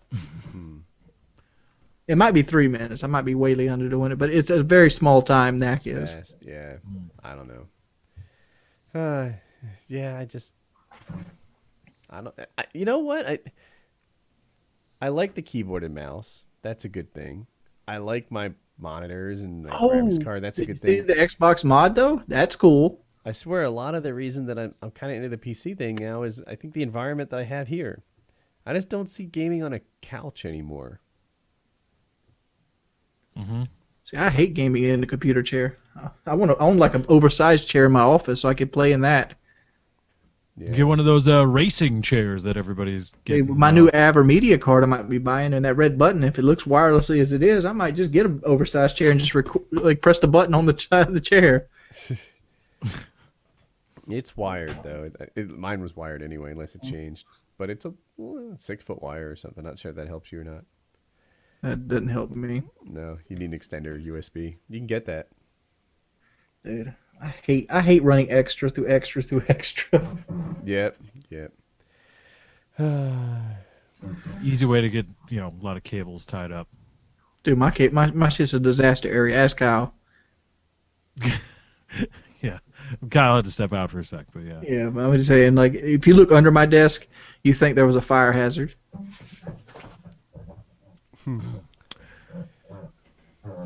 Well, to move to a more morbid topic, there was another school shooting in Colorado. When? Yeah, I think that's the news's fault more than it is the shooters. Today, I was gonna buy a gun too. Now that would be a wreck. Well, you probably should. Probably sell a gun right now. It was a shotgun. He walked her two injured. I think they only 2 injured, and then he took his own life with a shotgun. I will say with shotguns, it seems to be the gun that the least amount of people attack. Like if he had used an M4 AR-15 variant, then everyone would be after it. If he had used an AK-47, everyone would be after it. But if you use a shotgun or like a bolt action, everyone's like, it's a multi-purpose tool. Yeah, I'm not trying to sound like an asshole here, but shotgun would be my weapon of choice in a crowded school. Would it? Oh dear, here we go. Yeah, dude. Shotgun with a wide choke on it. Semi-automatic, I guess, maybe? Yeah, dude. Just boom, boom, boom. And every time you get downtime, just start loading shells while you're walking. Kyle should have been here for that. Yeah, we need Kyle for this conversation. that was definitely something Kyle should have witnessed. I think. But I think it's the news's fault. All these school shootings are happening because they're in excess right now, and I think it's because they're glorifying people on the news. If you want to get on the news, you want to get your name infamous, shoot a school. Well, that was the life hacks from Wings of Redemption. You want to be famous? I got you a tip. You want a right reality here. show on MTV? I know that name. I know that Holmes kid, the guy who shot up the Batman. Mm-hmm. I mean, these shooting up these public places and like schools, they didn't used to be this damn rampant. Now they fucking are. And I think people one that thing. are low in their life are. Well, I think one thing. I think it's behaviorists Wings, or I think they're less common now. They just get more media attention. What's a lot more common are copycats in the immediate wake of something, like Sandy Hook and all this stuff. There's a lot of psychologists, I think, or maybe it was psychiatrists. They did studies that what makes a copycat act way more likely is rampant news coverage. Is everybody showing up to Sandy Hook and doing story after story after story about Sandy Hook or Virginia Tech or Columbine.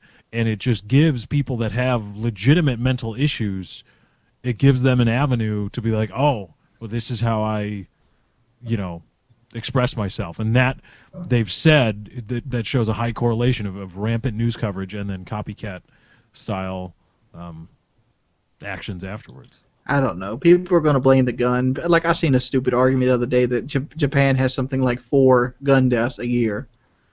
And Japan has these super strict gun laws. You have to show them where it is in your house. You have to show them the locks. You have to show them how to disable the locks. They have to call you once a month. Mm-hmm. Like, if you have less guns, you're going to have less gun deaths. That's obvious. And Japan as a culture is, they commit crime less. I think they're like, what? This is PKA statistics, but I feel like Japan is like has the least crime in all of the modern countries. No, it's got to be somewhere in Northern Europe. Somewhere, one of those, Iceland maybe, which isn't really Northern Europe, but you know what I'm talking about. One of those countries is definitely where they're just it might not be the top, but it's close. It's up there. They have a very low crime rate to begin with. You can't compare it to America, which like 6 out of 10 people own a gun. And like 3 out of 10 people have committed some kind of felony in their life. You see, but isn't that not a very good way to measure because of the felony? Because there's a whole bunch of shit that's just a random felony. So like, yeah, X amount of people out of Y percentage are, have committed a felony. The United States also has the most profitable prison system. That's one reason we have more felonies and shit in other countries. Right. That's why we're one of the most highly recidivist societies. You get a ticket for everything. Mm-hmm. I watched a video on YouTube today of cops, 2 cops, taking a trucker in Virginia and searching his vehicle for like 18 minutes trying to find a speeding detector, like a radar gun thingy detector. Those are illegal? Like, is that really worth 20 minutes of taxpayer money because this guy has a radar detector in his truck? They're illegal in some states. Really? Virginia is one of the states they're illegal in, but like that's 2 cops for 20 minutes. That's what? That's like $20 of taxpayer money they sat there wasted for what? They didn't make the streets safer. Who here has a radar detector? Does anyone have one? I don't have one. I don't speed. That's right. I don't know what I was thinking. I wonder if they have any value now. Like I had them when I was like a long time ago. It's not really relevant, but it seemed like they picked up more liquor store alarm systems than they did police. And they picked up police, but there were so many false positives. If you slowed down it every time it beeped, you just might as well not speed. I remember as I was approaching the age of driving, I saw some investigative reporting was done where it's like they actually tested radar detectors, and it was just like it was exactly what you said, Woody. They said, well, yeah, it does pick up radar from the police, maybe. But also picks up Walmart's. Right, it picks up everything. It picks up, somebody opening their garage door. It picks up a whole lot of stuff. So it's not really worth it. So I was like, I'm going to leave earlier instead of speeding. $500 for a good one.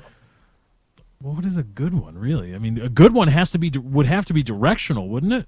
A good one is updated weekly, like wirelessly, like through like towers and stuff. Like, and they have like screens on them that show you like common hotspots and people.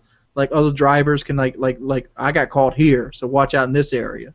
Like pop up like police warning area, speed trap area, known speed trap area and different warnings like that. That should be the next thing phones do, right? Like, phones are amazing because they're computers, they're internet browsers, they're gaming devices, they're GPSs, they're phones. They're all these things wrapped into one. It should be a radar detector, too. Bam. Now, everyone has some sort of anti-police collaboration system. This is where they like to sit, etc. Oh, dude, I'm one of those assholes that'll flash the lights. Like, there's a cop back there. Just warning you. Wings will put somebody in a ditch just to warn them about poking down the street. I went like it might have been last week. No, the week before I went through a checkpoint. It was in Deerfield, which is a neighborhood that's high end. It's not exactly a crime spree area. And I'm like, dude, why are y'all doing a drunk driving checkpoint at the entrance to Deerfield? This is a total waste of taxpayer money. How did the stop go? What did they do to you? It was like license and registration. You handed it to them. You been drinking tonight, sir? No. Do you have any concealed weapons? Yeah. Where's it at? It's in the middle console. Hey, why are you guys doing this in Deerfield? I said. He goes, I don't know. I was told to. Did you have was it random? Was every car stopped or? Every car was stopped. There was 2 cops, and every car that went through got stopped. I figured it wasn't a drunk driving checkpoint because he didn't even look at my insurance. He didn't even look at my license. He held it in his hand and handed it back. Right. Is Kyle back yet? It would appear not. I was thinking when Kyle returns, we should do a lightning round. Let's do it with Kyle. Let's make the questions up right now. All right. Yeah. Kyle can be the recipient.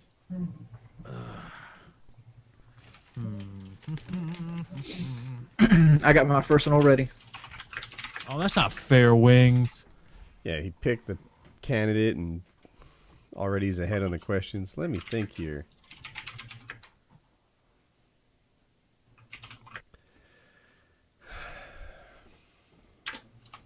I also have the advantage that I've lived with a man for a month.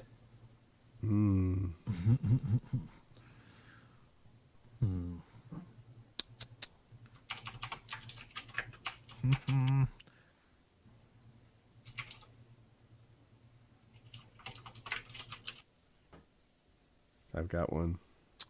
I have one.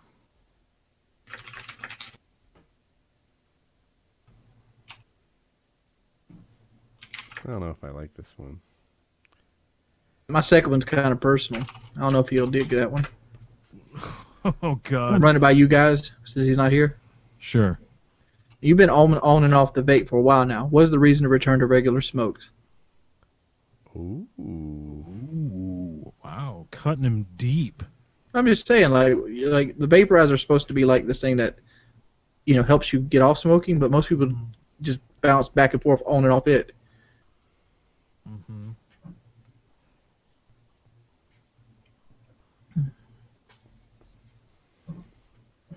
Mm-hmm. Mine's more personal. But we'll see. Let me think.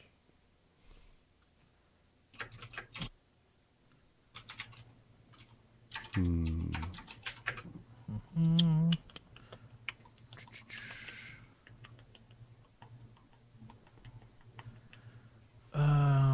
on number 2. Let's see.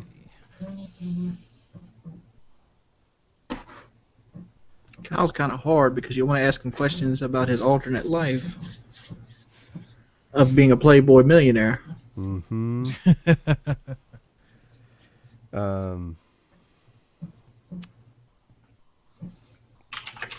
There you go.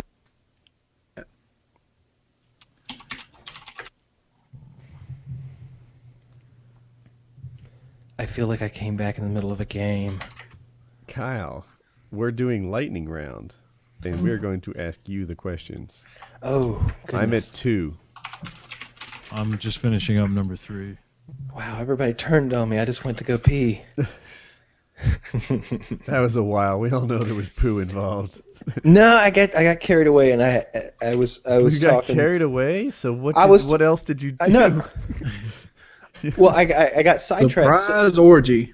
No, nothing like that. I was got my talking- jock in my hand anyway. No, nothing like that. Nothing like that. I was talking to Kitty, and she didn't know who David Spade was. And I was like, well, because I was trying to explain Joe Dirt to her. And I was like, well, have you ever seen any of Chris Farley's movies? He was in a couple of those. And she's like, who's Chris Farley? And I'm like, you don't know who Chris Farley is? And then I have to explain who Chris Farley is. So we watched, some YouTube videos really quick so that she could. I didn't feel like I could return to the show without first educating someone who David Spade and Chris Farley are. All right. She made us sit there and watch this stupid, English sitcom that wasn't funny at all, but she didn't know who David Spade and Chris Farley is. Man, that British, well, she knows it's boring, but she watches this British, soap opera type show, maybe it's Downtown Abbey or something. I know, I think that's a big classic over there. I might even have the right show, but all I know is it is very dry, and it is just a little bit more interesting than normal life.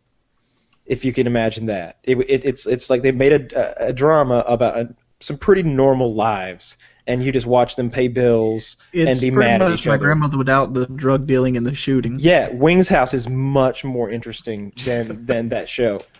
I would much rather watch a 30-minute recording of the highlights. My grandmother's much more uncouth as well. Yeah, dude, I'm telling you, if you want to get some YouTube views, you need to get yourself. It's a bit of an investment, but you need to get yourself 3 or 4 or 5 GoPros, set them up around that house, and you need to do you need to edit every 2 or 3 days, edit together a nice little video. And for Thanksgiving, I wish you would live stream that thing. Imagine the Wings of Redemption live stream. I thought about doing a video because it was really grandma, fucking redneck. cracks I'd out have to a do pocket knife and starts carving the turkey. Shit go down. I want to see it. She used one of those electric knives, but she couldn't control it. Was it a turkey? It was a turkey. I was thinking it would be one of those big ass things that Pam. But we have paper plates at our Thanksgiving dinner. Yeah, but a lot of people do for easy cleanup. It depends if you're doing it just depends how you're aiming at it. I've done it both ways. I'm 5 in. I can't. They're not 5 good ones. Jesus I've got Christ. 5 too. All right, that's plenty. That's. I need one more. I need my 5th. I need a good one.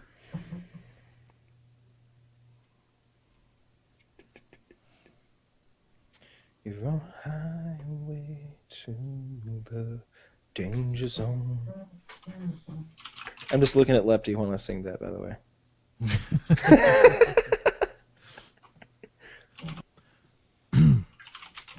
Yeah, I got some questions ready to go. Is anybody else excited about the new Godzilla movie? I've only seen the parachute scene. There's a quick scene of Bryan Cranston looking very, very upset, he puts his hand over his mouth and cries. Is it going to be the American Godzilla or a remake? Looks like American Godzilla. So it's going to be the one from the Matthew Broderick? No, a whole new reboot. And they said that scale-wise, this one was twice as big as the last one. This one's 450 feet tall. He's supposed to be 450 feet tall. No, the original was 55 meters tall, so 150 feet, 170 feet, something like that. Oh, Godzilla's supposed to be big as skyscrapers. Well, at the time, in the 80s, maybe skyscrapers were shorter. I don't know what to say. All right, who's first? Let me go first. Now, do you want to do all 5, or do you want to? I'll kick off all 5. Yeah, let's just do all 5 each. All right. Here you go, Kyle. Lightning round. What is the most comfortable SUV you've ever slept in? Oh, definitely the Cadillac Escalade. The one that I was in was a used one, which meant that the customer had customized it a lot. It used to belong to a televangelist, a black televangelist in Atlanta. Those guys rake in the cash, and it had gator skin everywhere. It was sweet. All right. You've been on and off the vape for a while now. What is the reason to return to regular smokes? I'm sorry, say that again? You've been on and off the vape for a while now. What is the reason you keep returning to regular smokes? Honestly, it's when it's if I lose a charger or lose my battery to my vaporizer. That's the only reason I smoke a real cigarette, because it honestly is, because I'm never I could do this or could do that, and I choose the cigarettes. I never do that. If it's A or B, then it's always the vaporizer. But if I'm ever in a situation where I'm shit, I left it at home, then I will smoke a cigarette. Okay. I recently tried green tea for the first time, and I rather enjoy it. Is there any other drinks that speed up your metabolism? Green tea is really good, but the thing about it is there's a lot of different ways to drink green tea, just like there's a lot of different ways to drink the white tea, the Lipton tea that you're used to drinking is sweet tea. So you could drink it hot, and you could drink it sweetened with honey or sugar or some sort of cactus juice. Yeah, there's a lot of different ways. Stick with the green tea. It speeds up your metabolism. That and red pepper. All right. How do you defy the laws of physics and turn gold coins into liquid? You don't need to defy the laws of physics to turn gold coins into liquid. Yeah, but Just normally melt I them. couldn't swim through gold coins, but you seem to. How do I? Oh, yeah. I don't know how that works. I think I just become one with greed, and sort of in the center of my being where a soul would be, if I hadn't sold it for that gold. Yeah, there. I become one with the gold there, in that holy dark spot. Was that your fifth one? No, this is my fifth one right here. Since you got your Cooper tires, how confident are you ready for a road trip? Oh, I'm totally ready for a road trip, and I feel like they're more sporty. They don't stick as well, but I kind of like that. I like the car being a little bit looser, and it feels more like a sports car, like a hot rod, than before when I felt like I had. It just wouldn't let me, So it would never give me all it had. Now it feels like I can kind of cut loose and control the cars sliding and stuff. It's more fun to drive now, to be honest. Who's Are you next? done, Wings? I'm done. I'll go. Kyle, what is going to be your first big PC game purchase? If you Skyrim. Skyrim will be the first game because I'm playing that a little bit on the console right now with my girlfriend. She's never played video games, so like she holds a controller and I give her tips, and we do that for like 2 or 3 hours at a time, which is really fun. So I want to get on the PC so she can, because the one thing she appreciates most is like how beautiful the game is, and we're playing on 360 and on a TV. So I'm like, if we step up to a really nice monitor on my gaming PC and do all the texture packs and what have you, I think it's gonna be really fun. Cool. Who would be the first target for the assassin? If I could find, I always wanted a female if I had a choice. I would prefer that she's older than 30, older than 35, and I guess I would slightly lean toward someone more ethnic than a white person. This is you want to kill an ethnic? No, I want to sell her. 35-year-old? No, I want to sell her a car. Oh, okay. And then get her number and take her out to dinner. Maybe. Hopefully, I get her number and she takes me out to dinner. What is the best Christmas present you have ever given someone? Or one that you've been most proud of? I gave my dad a really nice gun last year. It was a really, really nice gun, and that's definitely the one. Like he keeps it in the case, like wrapped in an oily rag, and he gets it out occasionally and just shows people that he's got it. Mm-hmm. That's the one. Okay. Bill Nye made a video pleading for more planetary exploration funding. What needs, in your opinion, more government funding? Definitely, that you just hit on. I think interplanetary exploration needs more funding. That's where majority of our money should be going. It seems like we should be exploring some sort of technology to go out there and like wrangle an asteroid and bring it back within orbit so that we can mine it. Like on an economically efficient level. I know we can't bring stuff from the moon here. That's never going to work.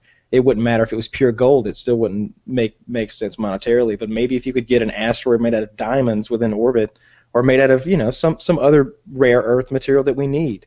Maybe it's not diamonds or gold or something like that. Maybe it's platinum or something that could be used for something industrial. All or right. some really cool new element that'd make us super strong. Maybe it's unobtainium. That. One dead comedian to bring back. Who is it? Ooh, one dead comedian. All the dead SNL guys count here too. Phil Hartman. Belushi. I'd definitely bring back John Belushi, especially if I could snap my fingers and it'd be like him, in his prime coming back to now. Mm-hmm. If I do it and I get 68-year-old John Belushi, I don't want that because if the way he lived his life, if he'd made it to 68, he's gonna be like Ozzy Osbourne. Mm-hmm. If I can snap my fingers and have a brand new John Belushi, totally would do that. After that, probably Richard Pryor. No Sam Kinison, no Rodney Dangerfield. You want Belushi? Dangerfield's fourth. Third would be Chris Farley. I wanted Chris Farley to keep making movies. Yeah, he was good. Beverly Hills Ninja was so funny. Completely underrated film. Yeah, they're just goofy, silly movies, but Chris Farley is just really funny when he comes unglued. Was that all your questions, Lefty? Mm-hmm. All right. My questions are so horrible, but this is what's written on the Kyle. It's written here. It's not really my fault. You wrote these down. It's right here on the paper, Kyle. You put it there. No, I get it. Look, can you see it? You're consciously deciding to read that piece of paper on which you wrote those words. Kyle, it's fucking written in ink. And don't blame me, Your all right? ink. That's it. Okay. You've said that sex on a period is cool. Is yeast infection a no-go? Yeah, totally. That's a no-go. I don't think she would be interested at that point. I don't think, because that implies some like irritation and stuff. So All she's right. not down. Have And the period sex is not cool with just anybody. That's Wings, that's you. We That's see your Wings. hands. Wings, every time you touch your stand, it reverberates through your microphone. It sounds like you're scraping out of a metal coffin. Does that make a noise? No, you're good now. No. So yeah, you wouldn't do the period sex with like anybody. That's only happened with like one person in my life. That's not an every time kind of thing. That's All if right. you gotta really love somebody to gotta- fuck you their gotta- bloody pussy. You get a fluid bond. All right. Have the Cooper tires been a disappointment? No. As I said before, they've been more. The car feels more sporty. It spins a little more. It's a little bit more loose. I like it. Best movie ever made? Ooh, that's difficult because when you say best movie ever made, I can't even say like my favorite one. I can't be that greedy. I've got to think. It's a Kubrick movie. It's either 2001: A Space Odyssey or it's The Shining. Okay. To me, Do you see 2001. yourself as a father and husband someday? If so, how long from now? never a husband. If I did become a husband, it would be only for tax purposes. I feel like I feel like marriage is something that's an agreement between two people. It's a spoken agreement between us. If you want to have a ceremony, the point of a ceremony in my eyes is to actually seal the deal. It's to get all these witnesses here to see this stuff and us to swear that we're together now, and then to have someone preside over it and to make it official. But as far as that marriage license, that's pointless to me. I don't even see the point of that. I don't see how that even gets mixed in there. I wouldn't want that. As far as a father, I used to say no, absolutely not. Right now, I'm like 95% no.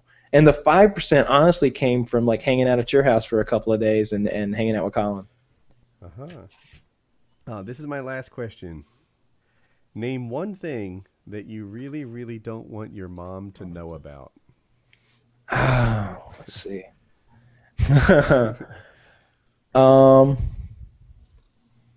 Let's see. Don't want her to know.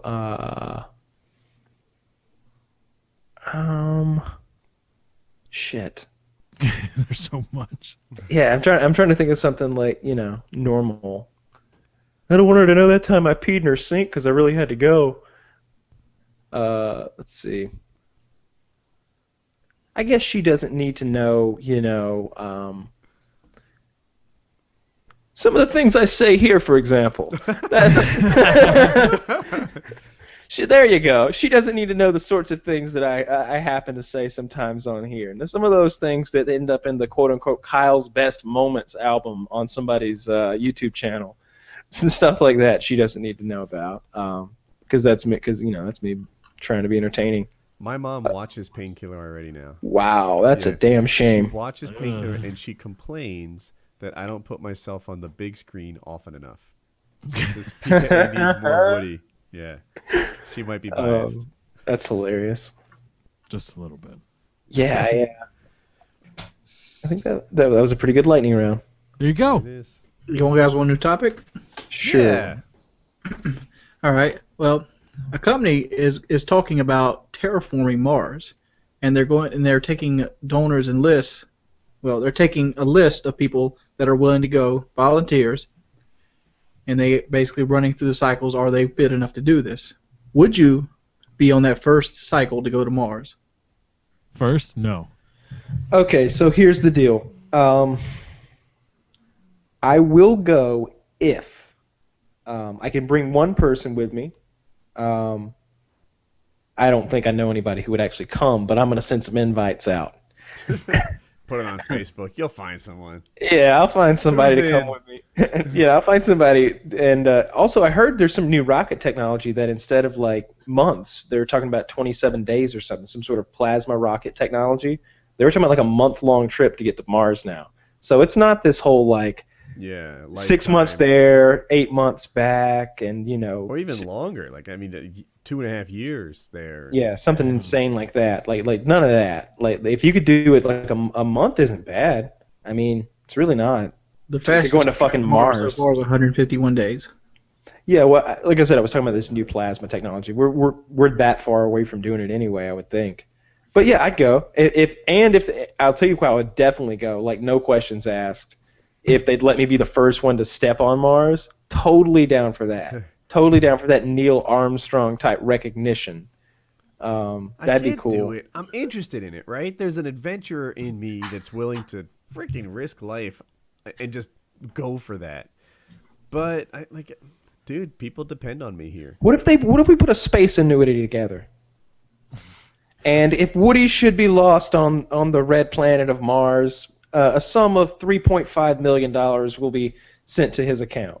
Would that really do it though? Like my role is more than just A sum of paycheck. $12.7 million. How about this though? And a mechanical. It's the future. It's the future. This isn't the future. This is like It's got Robin Williams' I think voice. 2019 is where they project to go to Mars. 2019. Wait a minute. So that's They'll hire Bob Saget to come in once a week. It's like 5 or 6 years from now. Yeah, that won't work. Like 6 years from now, Colin still needs me. He's But 16. here's the question: what if you can take your entire family, Woody, but you have to have more babies? I like that. Fuck it, I'm in. That'll clinch it. I'll do it. You better check with Jackie on this. Did you not hear? I just decided. She's the one having space babies. Yeah, because like these original people, they're going to send more people, but you have to start the terraforming, you have to run the machines, and you have to start the population increase. I think I was very clear. I'm sign me up. We're gonna do this. We're gonna we're going to populate Mars with gamer tags. Here we go. I'm gonna make a very own planet, huh? My dick. Exactly, man. I'll be the Johnny Appleseed of Mars. Just terraforming, right? All this Earth here, I put that there. All these people, that was a group effort. Here we go. I mean, yeah, technically you'll be great later on, but you're gonna live a very shitty life the rest of your life on Mars because there's no coming back. It's a one-way trip. That's not necessarily true.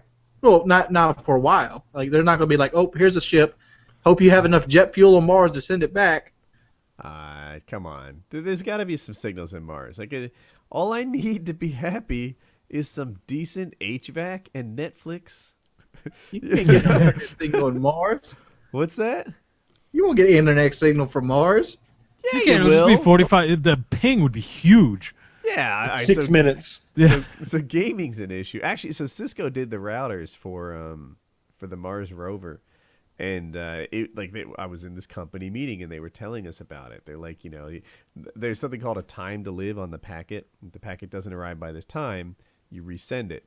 And they're like, that was one of the things we had to do. We had to change the TCP protocol to have this, time to live that would last for 12 to 15 minutes. So that they could send at the speed of light, it just takes that long or to send the message and decode it and stuff. And if you look at how the Mars rover works, like a normal remote control car, you sort of say go forward or make a right. But this thing, they had to do it differently. They said go to this spot because you say go forward and then you can't tell if it went forward. You don't know how long to press the button. You might hold it forward for 90 seconds and then you wait and see what you get. and maybe you went too far. But if you say travel to this point on the planet, that's how they did it. And Cisco played some kind. I didn't personally play any role in it, but they were kind of like, look, we're freaking Cisco. We're doing amazing things, including the telecom infrastructure from Mars. You said there's a time to life on packets. So those TV signals we sent out in the 30s, they probably broke ground and deteriorated. They didn't work on TCP/IP. No, this is the packets that flow on the internet. And basically, I need to know if this thing arrived, and if I don't get a response by this time, the time to live, then I'll send it again. Yeah, Wiggs, those TV signals, they're radiating outwards forever. They're at the speed of light. When they get to anything significant, they'll probably just be filaments of light. They're not. How insane would it be if we saw some alien TV broadcasts? We wouldn't even know what to think. Yes. That would be fucked up though. If we you look at your awesome. TV. If we saw fucking the Zorgon people, and we saw some sort of crazy Holocaust going on where they were destroying a bunch of mole people, and we wouldn't know what we just seen. Was this the nightly news? Was this a movie? Was this a fantasy movie? Just imagine if it's a war movie that you catch and you think there is a threat. Yeah, exactly. How many monster movies have we made where we killed every alien imaginable? If I'm an alien and I see that, every movie we make about aliens just about we kill them. Yeah. That's what we're beaming out into space. They're watching The Thing. They're watching Predator. They're watching Alien. Especially watched Avatar and oh god, these white people. Yeah, they're watching fucking Avatar. What if they're actually blue? What if they look like Avatar people and they watched Avatar? James Cameron may have fucked us all. They're pissed. We don't even know what adamant, or we don't even know what unobtainium is, but we're gonna fuck you and all your Marines and stuff. Yeah, that's the other thing. What if they saw the Avengers and they thought we were legit like that here, and they just stayed there we don't go there. That's the dark zone. That's where the Avengers live. They protect that planet. They're not wanting to come because they show up looking for Optimus Prime and his crew. Where are they at? What? Yeah. I don't know. Yeah, if they took any stock into any of those movies they saw, they'd be horrified of Earth. Any action movie or sci-fi movie, they'd be terrified of us. Anything redeemable about the Transformers movies? Are they? No, don't watch them ever. No, I haven't seen. I've seen enough of one of them to know that they're evil and they shouldn't be watched, so that I never know what they're about. And that's how it's always going to be. I've seen fragments of them too. It's just a big clusterfuck of metal smashing things. Yes, it's giant metal people hitting each other. I can't tell who's good and who's Shia bad. LaBeouf. Can you color code them or something? and a lot of robot-y voices saying stuff that I don't care. And that girl, what's her name with the big thumbs? Megan Fox. Who's the most beautiful woman on the fucking planet. That's one of the reasons I don't watch it. I mean, any Transformers viewing session can only end midway with masturbation. Well, I almost got to Optimus Prime, but then I saw Megan Fox get out of the pool, so didn't make it. How hot is she now? I don't know. I don't keep up with that sort of thing. But she was so hot a year ago. How could it have gone downhill? Oh, I don't know. A year ago she was still hot? Didn't they replace her with someone else? Where? Yeah, but I think she wanted more money. They didn't replace her because she wasn't hot anymore. Yeah, I don't think that was the deal. I don't think that was a thing. She's a little guy. Eventually, all these Hollywood stars, they're not as hot as they once were. They become your mom. Lindsay Lohan. That's not it. I mean, that's not even, dude, I will go here. Jennifer Aniston. She's lovely. She seems like she'd be wonderful to know and such. But, when you think sex symbol, you used to think Jennifer Aniston. Not anymore. Yeah, she's still fit, too. I think Kim Basinger would be a better example. Is she 50 yet? She has to be. Yeah, She's hot for a long time. Megan Fox, maybe, too. We'll see. Meg Ryan, that woman. She soured. She was she went south quickly. She was the cute one everyone wished was your girlfriend until one time. I don't know. Overnight, all of a sudden you're like, wow. She soured, dude. It was like somebody That's a thing. It was like she had a stroke or something. Like she very quickly, her face changed dramatically. They always rip on plastic surgery. It looks so bad. It looks so bad. You don't know what it looks like without it. You know, you had to see the before. You had to see the what would have been. And I think she might be an example of 52. that. Good lord. Yeah, man. Meg Ryan's 52. Yeah, dog. I remember beating off to that. Wings is a Oh. mic toucher. I'm just calling you out. Wings. Hey, if you got a big microphone, you got to play with it. Oh dear. Point stance. Never mind. I take it back. There we go. Wow, Meg Ryan, what happened? URL. You got mail. No, just Meg Ryan image search. It breaks it down by year too, which is oddly like poignant. Like, here's what she looks like now, 2013, and it is, wow. Meg Ryan. What about Cameron Diaz? Is she aged well? No. Cameron Diaz, 2013. Oh God, no, she has not. Nope. No. She used to be the Thing. The Thing. Wow. She's only 41. I remember watching her in The Mask when she was a sex symbol. The Mask? The Mask. That was a good movie. So like this is what she looked like when she like broke onto the scene. Like she was really cute. You guys aren't seeing this, but the people watching the show are. And then it seemed like overnight she popped into, like a different thing. And her mouth got wider or something. Like, yeah, she went from this to this. And that's Hollywood, man. That's Meg Ryan, when she was young, is like the ideal woman of my dreams. yeah. And the roles she played all kind of fit, I mean, And don't get me wrong. At 52, she's not a bad 52. it's very true. Even at 15, when I was looking for like girlfriends, I'll go earlier at 12 as I'm looking for my 7th grade girlfriend.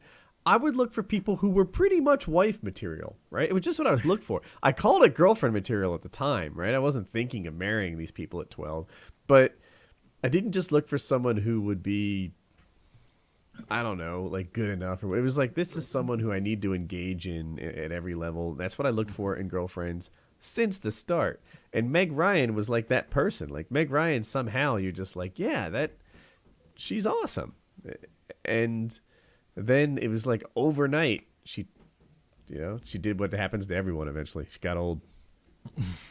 Yeah, it happens. It's just a fact of life. Getting old, it's not for sissies. You ever see that? You ever see a YouTube video? Beauty takes hours, handsome takes seconds. No. No.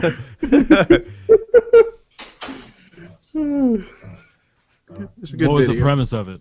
Well, you have a woman that gets out of bed with no makeup on, and she's like looking like Cruella de Vil. Who's that? That's Kyle. That was That's Kyle, right? I think I saw his little voice. Yeah, he even thing popped go. up on the. Yeah, he even Yeah. popped up on the. Yeah. And then you have a guy that gets out of bed and he like licks his hand and slicks his hair back. Yeah, what do you think I'd do in the morning? I do. More than that. I think you do more than that. Yeah, it's a cone. I mean, like, with the way your light hits you sometimes, Lefty, I wonder if you have makeup on. No, that's just the Logitech C920 webcam. Yeah, that's what we were just Bring you before full the show 1080p started. video. Yeah, before the show started, I was complimenting Lefty on his camera work there. Oh, thank you. Very HD, coming in nice. So you have 2 canister lights? Are they hot? Are they Oh yeah, it gets hot. It gets hot. Yeah. I have an LED light and a fluorescent light kind of combined. I really need a third one from this side over here. I really need to get rid of that one and paint this fucking wall behind me. Paint it what color? Green. Something that isn't that. Green, dude, for green I've screen. regretted that ever since I put it on there. Please paint that wall green screen green. Remember how Junkyard used to do those videos where he was like wearing cowboy hats and shit? Dude, like he was trying to do that for real. Why are you always hating on Junkyard? I'm never hating on Junkyard, man. He's just a guy out there doing his thing. I wonder man. if Junkyard would do PKA again. I'm not hating on Junkyard. I like I mean, it'd Junkyard. be interesting to see where he's at now in life. He's probably having a great fucking time. He his income I was hope never all that he's dependent on YouTube. thriving. I hope he's out there doing Yeah, he was I doing do that too, eBay but- business for a long time with the he's I selling like cowboy Junkyard boots. was a great Footwear. person. yeah. Until he had his angry hat on.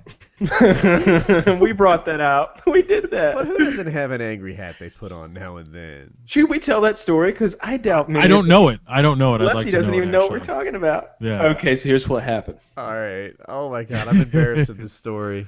So this is the one time when we got up to no good and went dark mode for a second, and it was my fault. It's all my idea. I take credit and the blame. So this is what happened. Machinima, as a network, went down for a day, and it was because a similar situation to what just happened, where they were just. Go ahead. Let's tell it together, if you don't mind. Machinima at the time was the center of the gaming world, right? Now there are other people around. There's makers. There's lots of like big brand name channels that aren't with Machinima. As a matter of fact, the biggest ones aren't anymore. But at the time, Machinima, and in particular, even the Machinima channels, like the Respawn channel or the Machinima main channel, like when a video went up on Respawn, everyone was like, ooh, ooh. And people were saving the best of their best videos to go on Respawn. Like if you got a 40-4, you put it on your channel. If you went 70-2, you put that thing aside for Respawn. Because we got paid for those, for one thing, and that was the main stage. Right. And that was what was most important to many of us, was the main stage Your aspect. channel was off-Broadway. Machinima was Broadway. Big show. Right. So one day, it was gone. And all the videos were gone. And we were all sitting in a Skype chat, and the reason was a copyright issue, which was rectified within, 36 hours or so, and everything was back to normal. But we were sitting there contemplating what the issue was, and I think we had actually figured it out. And we knew everything was going to be cool because Machinima was big, and it wasn't going to be a big issue. The owner of Machinima, I don't know if it's still true, was like on the board at YouTube or Google or something. Yeah, they had some people on the board of YouTube, so they had some sway. Basically, our little group knew that this was not a big deal, even though the masses had no information really, so they were freaking out. Like, this is the end of the world. They had no information, so someone had to supply them with information. And I saw this situation, I was like, they're ripe for manipulation. We could do something so wonderful here, or so evil. Fit here. Disinformation, propaganda. So, I'll be minister of propaganda for this story.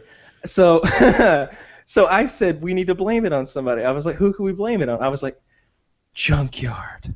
And you have to know, around Ken Burton's name too. Junkyard.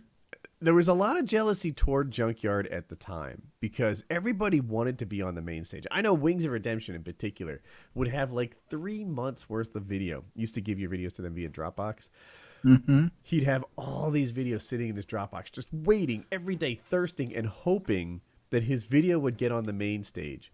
And then they had these things called premiere directors, of which Junkyard was one. And everything Junkyard wanted would go up on Machinima. So all right, Junkyard let me would just say upload like this. 2 videos a day, just a few seconds. He'd upload 90-second Junkyard quickies. And That's what they were called.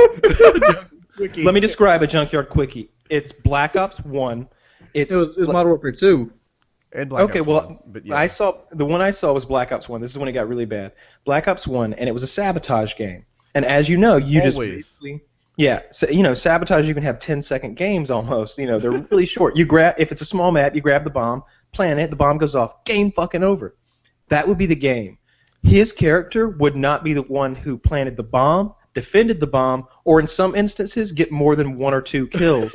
Literally post 1-kill games on and the whole point of the commentary was, be sure to come on to my channel and check out a whole new Junkyard series where we're making ice cream at home and doing other stuff you don't want to see. And it was every just time. Hey, part of the Junkyard quick equation is I ask you a question. So, what do you like more, chocolate or vanilla? Come on to my channel and answer that question.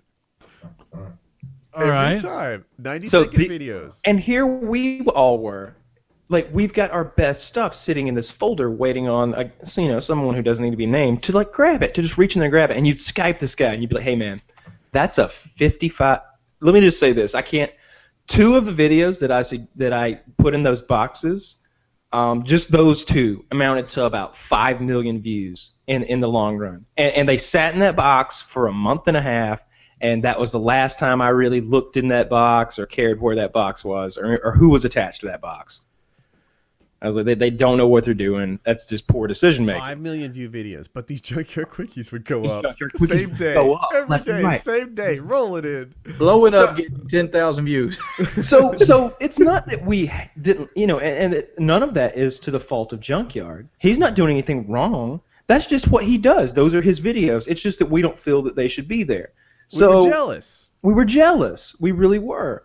Not of his skills, but of his position, and we couldn't fathom it. So we didn't do this to destroy Junkyard. That wasn't our end game. It was such a ridiculous accusation that it was just comical. So we literally put it out there that Junkyard did it. Junkyard's the one who took down Machinima. Yeah. And we made it sound like he had done it aggressively. Like he went out and punched Machinima in the mouth or something and taking it down that way.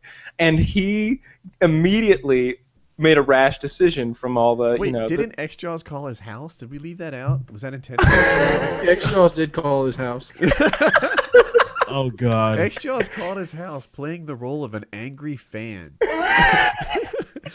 Saying, you son of a bitch, you took down Machinima. I'm going to get you. Or this was before Twitter and Facebook was big. Yeah. And, so pretty much the biggest thing in social media was the Machinima thing. So as you can imagine, I forgot about the X-Jaws thing. I don't think anybody needed to know that part. that's what sent him over the top. That's to me the essence of the story.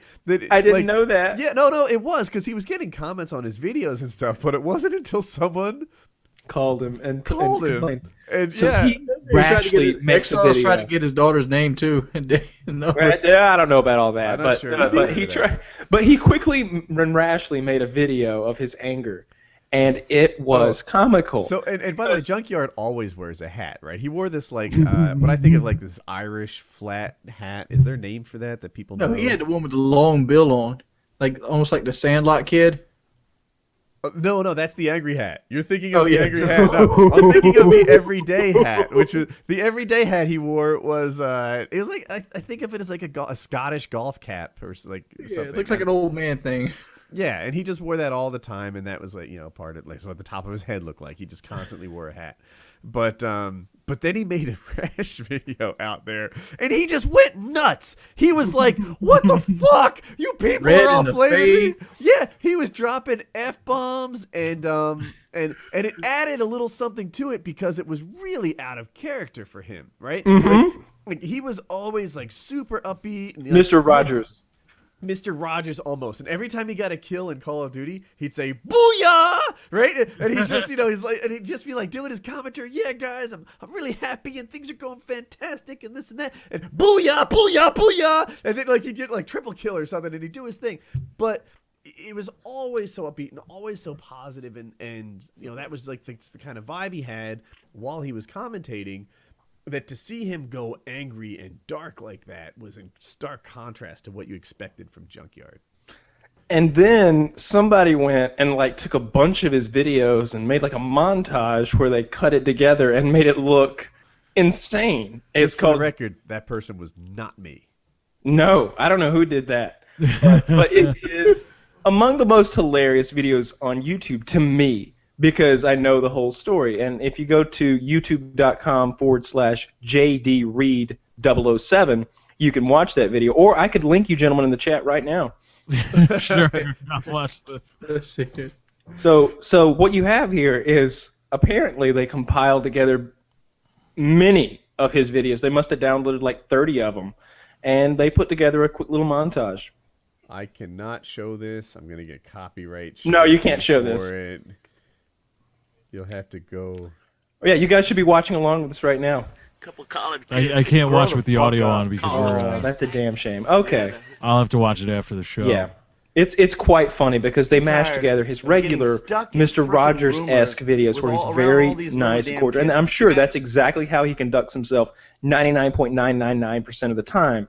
But they're spliced together with that 0.00001%, and it's hilarious. I would like to have Junkyard on Painkiller already. I'd love it. I feel like he's like gone beyond YouTube into the history books of, he's a YouTube legend. He was like a machinima premiere director when that really meant something. At machinima's peak, Junkyard was that guy who was the insider, who was on top. And I kind of wonder what he's like. Where is he now? What's he up to? How's he doing? Yeah, Junkyard's a legitimately nice person every time I've ever met him. But he faced the wrath of Wings. He wanted to play on my team. Oh, that you two are not a fit. Wings booted him, and whereas we got him in a lobby, and so we got him in a lobby one night. He'd never gotten a nuke in Modern Warfare 2 before, and we were like, "Well, come on, man, we'll play support. We'll try to get you a nuke." And my buddy JD Reed, who also made that video on his channel, JD Reed 007, he pops into the game, and Junkyard had failed at the nuke like maybe 4 or 5 games in a row, and Reed was like, "What are you guys doing?" And I was like, "He's trying to get a nuke." And he got a nuke in 3 minutes and called it in and left just to be a dick, I guess. He was a pretty strong player, so it was pretty funny. But Junkyard's like Wing said, like we've all said, he's a genuinely nice guy that we chose to pick on for absolutely no reason other than the fact that we were a little bit jealous and we thought it'd be fucking hilarious, which it was. And I didn't do any picking, by the way. Woody didn't do any of it. It was like 90% me and. Well, I take that back. Now, I didn't remember X-Jaw's call, making that phone call. He can take at least as much blame as me now, I guess. Yeah, no, that part I'm 100% sure. But dude, I remember what I was doing that day. That was like a Saturday afternoon, and I was like chilling at my house, like watching cartoons when we masterminded this stupid fucking thing. The one thing I didn't do is stop it. Like I was on the call. You retweeted? No, you don't. We all got before Twitter. Like yeah.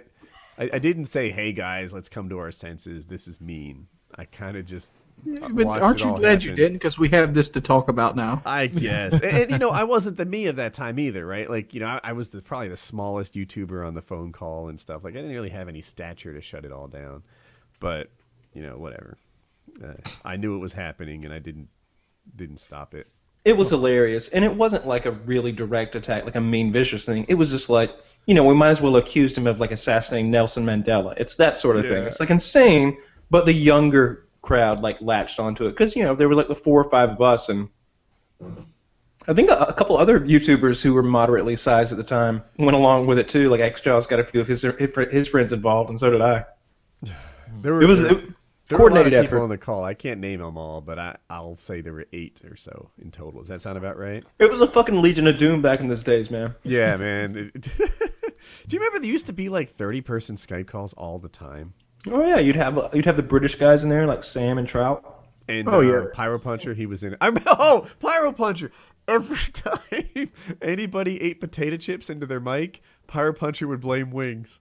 It was hilarious. Sometimes it was Pyro, but sometimes it was me, and I would do it to hear him go crazy. Well, yeah, anytime anybody ate into the mic, they just blame Wings because he was heavy. It was just like he was by default responsible for all eating. I miss the gaming community. that was when it was tight, and that's when everything was going right. Nobody was mad at each other. No one was making any money. That's before the jealousy set in. I've never done anything to these other YouTubers, but when I started exploding during Black Ops 1, that's when they all started fussing at me. They liked me just fine when I didn't make any money. I don't like what happened to Pyro Puncher. I think he's doing well. He's I know he's in I was going to call it college, but I think it's called university where he is. He wants to be a developer that writes video games, and that's been his passion for like 5 years now. It hasn't changed. And I think he's still making videos too. He's popular in the Minecraft Pyro Puncher community. has a special place in my heart because a lot of people want to claim my start off was Hutch. Pyro Puncher is the guy who pretty much put my channel on the map. Yeah, Pyro Puncher, he helped me too. He helped me. We used to play together. Yeah, 10,000 subscribers when I had 800. I used to listen to Pyro Puncher has a strong Irish accent, and my wife was like a sucker for it. And when I played with Pyro Puncher, I'd like, here, listen, and she'd be like, "Oh my God, that's really him. That's totally." She had overheard so many hours of Pyro Puncher commentary that when I was like actually playing with him, it was like a movie star was hanging out with me or something. And she liked his voice so much. There was this whole thing about her leaving me for him. he was like 16 at the time. Like it I remember this. I think you might have done a dual commentary with him about this. Probably, but yeah. But yeah, we used to do dual comms sometimes too. Maybe we'll do another one someday. I wonder how he's doing. But yeah, I like the old school YouTubers. But you know, I do want to say some of them turned a little. I guess we did it to Junkyard and they did it to us. You know, some of the guys who paved the way for us started taking a negative bent when we were more successful than them. Like, you know, when we passed by. That happens. Yeah, it happened to us too, but like I feel like the guys that passed most of us. I don't hate on them though. I don't hate on them, but I feel like they got a negative perception of like everybody based on like third party. Like people have a lot of negative perception of me based off what other people have said. Just like you, like I don't know, like the things with Colin, like how the people think you've used Colin. No. Yeah, they're so wrong about that. Yeah, Woody, I think the best parenting style for you would be to take Colin, lock him in a box, never have him interact with other people. Like, that's what would be ideal for him. No.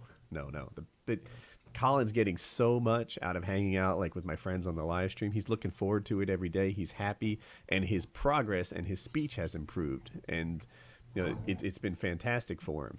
Really fantastic for him. And, you know, people who say that I should lock him in a box and they're just wrong. They're way wrong. They don't know anything about being Colin's father. Leave that to me. I'm good at it. Damn straight. Yeah. But and by the way, Junkyard, you're still not getting on my friends list. Oh my god. Hating on the man, not even doing YouTube anymore. I can tell you, he couldn't play then. He probably can't play now. Is he doing YouTube still? Like I feel like know. we're saying this stuff about him. I know he was part of the Chronocast with Eat My Diction and Chilled Chaos, but they haven't done a podcast for like a couple months. I don't think so. Apparently, Eat My Diction doesn't like PK for some reason. Says who? He's not doing it a lot. I'm looking at his recent uploads. 2 of them are listed as a month ago, and then prior to that, it's 5 months ago. Any cooking stuff? No, there's one of him wearing a safety vest, and it's called Junkyard 129 at AFW Arizona Warehouse. I had the chance to walk the warehouse, and I thought we would bring you along. So, I guess he's from 5 months ago also. 2 minutes at work with Junkyard and the warehouse managers. So I guess he's doing something having to do with warehouse management, inventory management. I don't know, but regular work. So, Wings, where are you hearing that these people don't like PKA? That's what I've heard. From who? I haven't heard it from them, so I can't trust the source. Then why would you say it out loud in front of on PKA, people? right? Because he gives me answers like, "Oh no, I don't hate you. Oh cool. Great, because that's the exact way to try to get somebody like Eat My Diction or them on is to serve to like they hate the show. Is Eat My Diction bigger than us yet? I don't know. Eat My Diction is doing really well. Gassy Mexican, I know, like who rolls with him, hit 800K today. I don't think any of that matters anyway, Wings. I think you're just looking to just being a real dickhead. That's all. What you just did was the virtual equivalent of hitting a girl on the playground that you like that you want to take out to the dance. I didn't even hear what he said. You guys I was doing Junkyard research at the time. What did we I might not blame him now. I basically said Eat My Diction. I've heard that he is not happy with us at Painkiller already for some reason. Oh, I wouldn't know. I didn't hear. I was Like- on PTFO. Wasn't he on PTFO? No, that was Minnesota Burns, Who else was on it? Chaos Silencer, and Mr. Technical Difficult. Oh, I was thinking of MTD when you said Eat My Diction. Eat My Diction is a friend of Kitty's, though, right? Don't they? St. Andrews. I think Kitty knows those people, because Kitty used to hang out with the creatures, right? So she would know Gassy Mexican, I think. I don't know. I don't really have an issue with just about anybody, unless they start uploading videos hating. And don't go crazy. That was Wings being Wings. We don't actually. We're not trying to be like Eat My Diction hates us. Go. No. Watch this. Don't do that. Throw Wings under the bus. That's You where threw yourself under the damn bus. Motherfucker, you crawled in there. Yeah, I wasn't even paying attention. I was researching Junkyard's. I'm looking at warehouse Junkyard's channel. manager Says the job. average gamer channel. Like, dude, you ain't average. If I didn't know you, if I didn't see your real life videos, I think you're handicapped when you play Call of Duty. No. I've played with Chuck. He's better than you. Oh God. Wait, isn't Junkyard? No. Didn't he get competent by the end? I mean, didn't he become a No. gamer? No. No. So people don't know Junkyard. He used to make machinima videos. Machinima meaning where you replace actors with the things, and they would just go into Halo and do like voice acting and skits. And that's he was like big with machinima before Call of Duty gameplay was popular, and that's how he got his premiere director thing. But then when machinima was passed by COD commentary videos, he switched from one scene to the next, and he just didn't hit what most would consider like that minimum level of competence, right? Like, you don't have to be amazing at COD, right? Like Lefty was a good COD player, but he wasn't Mark of J, I'm trying to say, right? I'm a solid COD player, but I'm not Pwnstar.com. But you do have to be solid, right? You want the guy you're watching to be someone you'd want on your team. And oftentimes Junkyard didn't meet that standard. So, I really want Junkyard next week. do you? Yeah. Well, we know we're not going to get Eat My Diction, you dick. I don't even I missed it. He just said that he didn't like PKA. Yeah, he just spouted off. He was like, I mentioned the Chronocast and how Junkyard was on it, right? Because we were asking, like, is he still doing it too? Well, Blah, blah, blah. you And then act like that's gonna ruin it. It's from the repeat. The question was. It's just an odd thing to say. You just randomly said. it's caustic. What about Eat My Diction? I heard he don't like us.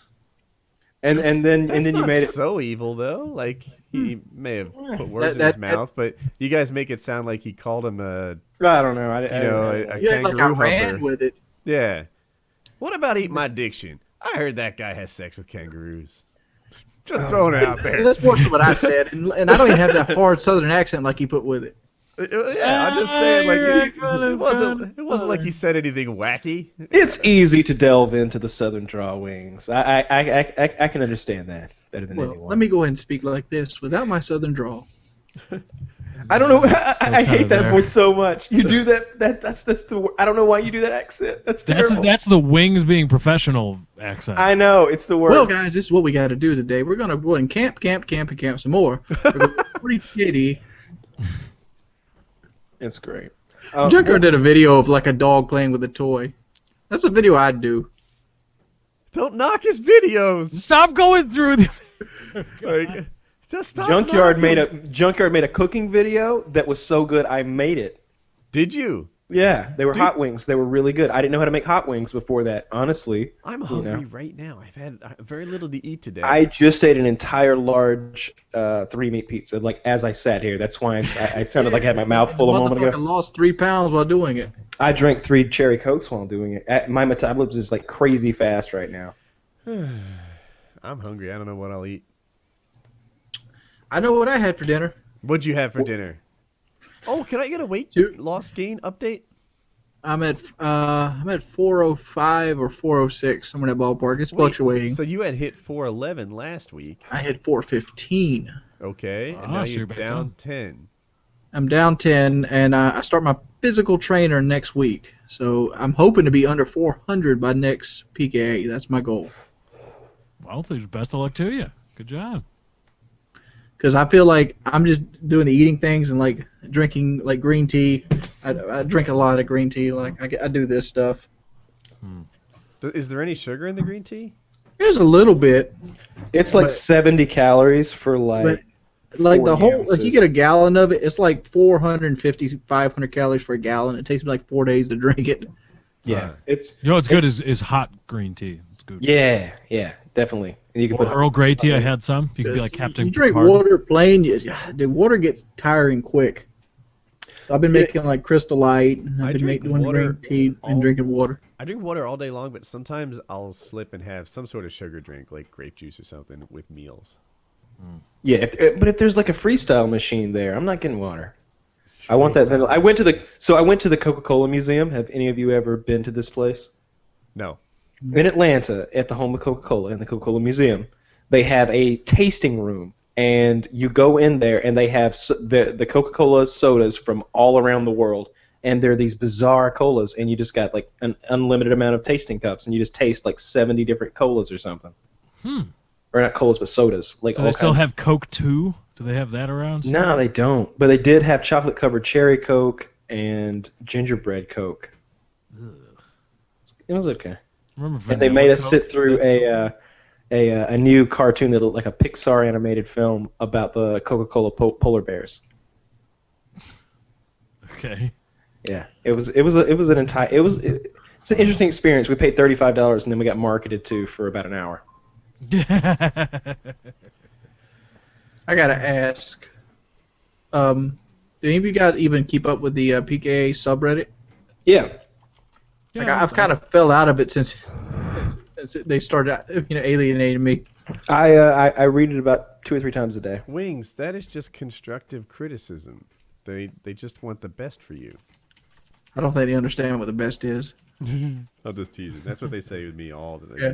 Woody just brands everything as hate. It's really just we're trying to make him not be a cock-sucking kangaroo fucker. They It feels like hate. All right, look, for the fucknards that are watching at this point, and you're gonna go to Reddit and start making your posts.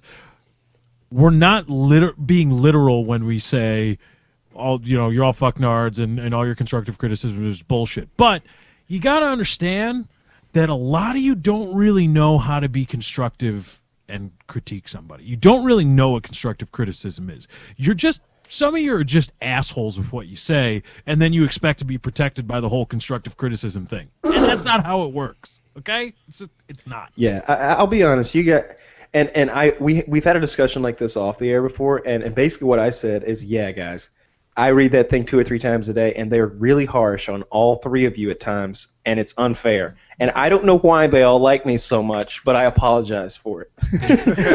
like you guys rarely have anything negative to say about me, and I appreciate that. I don't know why you let me get away with some of the things you let me get away with, but I love you. But thank you for loving my hair, though. Yeah. It's totally wait, let me show one more time. Seriously? You thought he had a better hairline? Yep. It's better. Deal with it. Yeah, I don't know. On the subreddit, sometimes I'm on top of the world, sometimes I'm on the bottom. A lot of times, it's just they want me to do what I was doing 2 years ago, right? Like uploading every single day, giving Call of Duty tips. And their way of getting me to do that is to like just rip me apart, until they get it. And, I don't know. How do you view it? They broke their toy? So I was going to make a video along those lines, like, forget it, guys, you broke your toy. I might pull like a hutch and disappear for a few months and just take a break. Or I could pull a Scene Enters where I just upload weekly and, keep the doors open, keep the lights on. Scene Enters for like a year when he was working at Machinima, when that was his primary gig, would just upload every Friday. That was his thing. There'd be a Friday video every week. And I was like, I could do that. I could do Painkiller already because I like making it. I could do Mail Monday because I feel like it helps people. And call that a channel. That's that. But over time, the whole, like, you broke your toy, I'm not interested, thought process kind of evolved. And now I'm not feeling like that. I'm feeling like stronger. I don't feel broken at all right now. I'm doing great. And, if my channel sits there and is Mail Monday and PKA with a few others, put in here and there. Like I have a new game mode on WoodyCraft.net that I want to show off. I'll upload that. That's what YouTube channels are designed for. Yeah, I had some thoughts about Google and their internet rollout. I wanted to talk about that. Like every now and then I get really inspired to talk about a topic that like I would do all the time. Hey, here's something on my mind. This is my take on it. But so I'm not feeling broken at all. I'm just not feeling obligated, and that's kind of where I am right now. Like every time some guy shoots me a message on Reddit or mentions me and there's something negative there, or my comments are filled with negativity, I feel like, even if I were to make exactly the sort of video that they look for, it would get blasted. Hey, here's a good example. I uploaded Mail Monday this week. And at the start of every Mail Monday, I say, hey, this is Woody the Unexceptional Gamer. It's a weekly series. It's not so much about the gameplay, but instead is about your questions and my answers to them. I always say that. Top rated comment, right? This is the number one highest ranked comment on my video. LOL. You call this a weekly series? I missed 1 week in the last 3 years. And the number one rated comment on my video is, you actually call this a weekly series? And it's like, if this is the consensus, fuck off. Like, Ban his It's ass. the most weekly. Ban It's him one now. of the most weekly series in existence. yeah, you will have a hard time finding much more weekly than Mail Monday in all of YouTube in any genre. In all of entertainment in any genre. It's There aren't many TV shows that come on every Friday for 300 Fridays. yeah, it's they're in all of entertainment, right? Like, even How I Met Your Mother, which you probably call a weekly show, has 13 episodes, 20 episodes a year? Mail Monday crushes that. The top rated comment is, Mail Monday is not a weekly series anymore. It gets to be, like, I don't need this. Don't need it. I it's not that I feel broken. It's that I feel occupied. It's that I feel like I've got better things to do than to subject myself to an international middle school popularity contest. I've been feeling that way a long time. You get tired of fat comments quick. Global middle school popularity contest. International doesn't work for you? I like global better. All right, a global middle school I popularity like contest. intercontinental, actually. Intercontinental Yeah? sounds so Does much that work better. for you? Yeah. All right.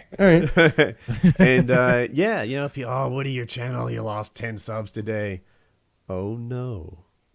And I think, I just might go into a spot here where I keep the doors open, make Mail Monday, make Painkiller already, make some other videos that when I'm inspired to, but not bow down to these guys who are just like blasting me until I make 14 videos a week for them. Welcome to the team, Woody. I've been here a while. I make videos I want to make. I stopped caring about making videos just to make videos. Yeah, I don't know what they want, and it's pretty difficult to give them, like, you make an inspiring video, or at least I shoot for inspiring. It's hard to do that 14 times a week. That gets old fast. Yeah, I just don't feel obligated to dance when they say dance all the time. I don't know. This is why Hutch left, right? This is why XCal dies every so often. Mm-hmm. They just say, "Look, I'm taking a break. Maybe you'll appreciate me when I come back," and they do. So, that might be where I head as well. I like the idea of 2 videos a week. That's great. And they're your 2 strongest videos. I think we do a great job on the show, or at least we strive to. And Mail Monday is by far my favorite series that you do. I watched your last Mail Monday with the ghost gameplay with the 16-year-old father or something. Yeah, Jesus Christ. I can't even wrap my head around that kind of like I've got responsibilities in my life that are pretty far-reaching. But I can't imagine. Did you see how casual that guy was? He's like, how can I get my parents to get off my back about this being a dad thing? I was like, maybe they're trolling Woody. like maybe that's what this is. Because this guy is either like an idiot or he's trolling Woody, and I'm afraid you're an idiot, bro. Like oh my God, I can't. It's the. So I'll tell you guys something funny. Oh man, this is a good one. So Jeremy thought he was going to be a father recently. Girlfriend hasn't gotten her period, I suppose, and she's like, I think I'm pregnant, and he thinks he's pregnant, and it gets back to me, and he and I and a third-party individual were all discussing this, and I'm trying my best not to seem like, oh my God, your life is ruined, but I'm kind of doing that anyway, and he's like, yeah, I think it'll be all right, I think I'll handle that, it'll be all right, and I'm just like, are you insane? Which, translated, he was like, I think it'll be okay, it'll be all right. Be interesting being a dad. And I'm just like, interesting being a dad? Like your major life decisions revolve around mud tires right now. Tell me he's not getting Coopers. Oh my God, he barters. I've never met anybody who barters as much as him. And he will start with some old custom rims for a truck, and he'll end up with I don't know, a diesel tank to go on a tractor. And you're like, how did you get here and why? He just acquires things that way. It's funny to watch. But yeah, he thought he was going to be a father. And I was shocked. And I was thinking, I was like, your life is now ruined. Your life is a ruinous void that you It now makes a inhabit. billion better. It's not hard to be a deadbeat dad. I can't be a deadbeat dad. That's not in me. I'm going to do it. So that means I'm my gonna say life is over. Jeremy's not you though. Oh, good point. Good point. You make a strong argument, Wings, that maybe he would just be a shitty dad and it wouldn't be a big deal. My dad was telling me, he's like, there's no more drinking beer on Friday night. There's none of that. He's like, you got to be there the whole time. That's the thing with kids. Like I saw a comedian who said it really well. He's like, yeah, I've got 2 kids all the time. And that, like anyone who has kids is like, yes, exactly. Like if kids were a job that you did from 9 to 5, that would be one thing. It would be time consuming. But no, you have kids all the time. You know, everything you do, everything you focus on, they're a huge deal. My sister and I were so fucking hardcore and so difficult to raise that it drove my parents into separate bedrooms so that they could take turns watching us at night, and one of them could sleep. Oh. Like it's a life. It's is a this life. as infants? Is that? That's till we're like 5. Oh, okay. Yeah. So like, when I heard how casual he was about it, I was like, dude, your life is changed in such a way that you can't even comprehend it. You just need to shut up and like, whatever your parents say, you just need to do it. Yeah. So I think You're not smart enough to make any decisions for yourself. So even if what your parents say seems insane, you do that. so Whatever they say. Coming back to my channel, you know, I'm gonna make the videos I want to make, and you know, the people who come to my channel predisposed to find some sort of flaw with everything I do, you're gonna have to go. You know, your opinion is no longer valid. I'm not trying to, you know, alter what I do to make these people happy. You're predisposed to find flaw with everything I do. It's over. You and I are breaking up. Is that a good place to end it? Call it there? That works. Breaking up? Goodbye, everybody. They stated breaking up is hard to do. What you should have given them in the "It's not you, I'm it's still me." recording. We're still going.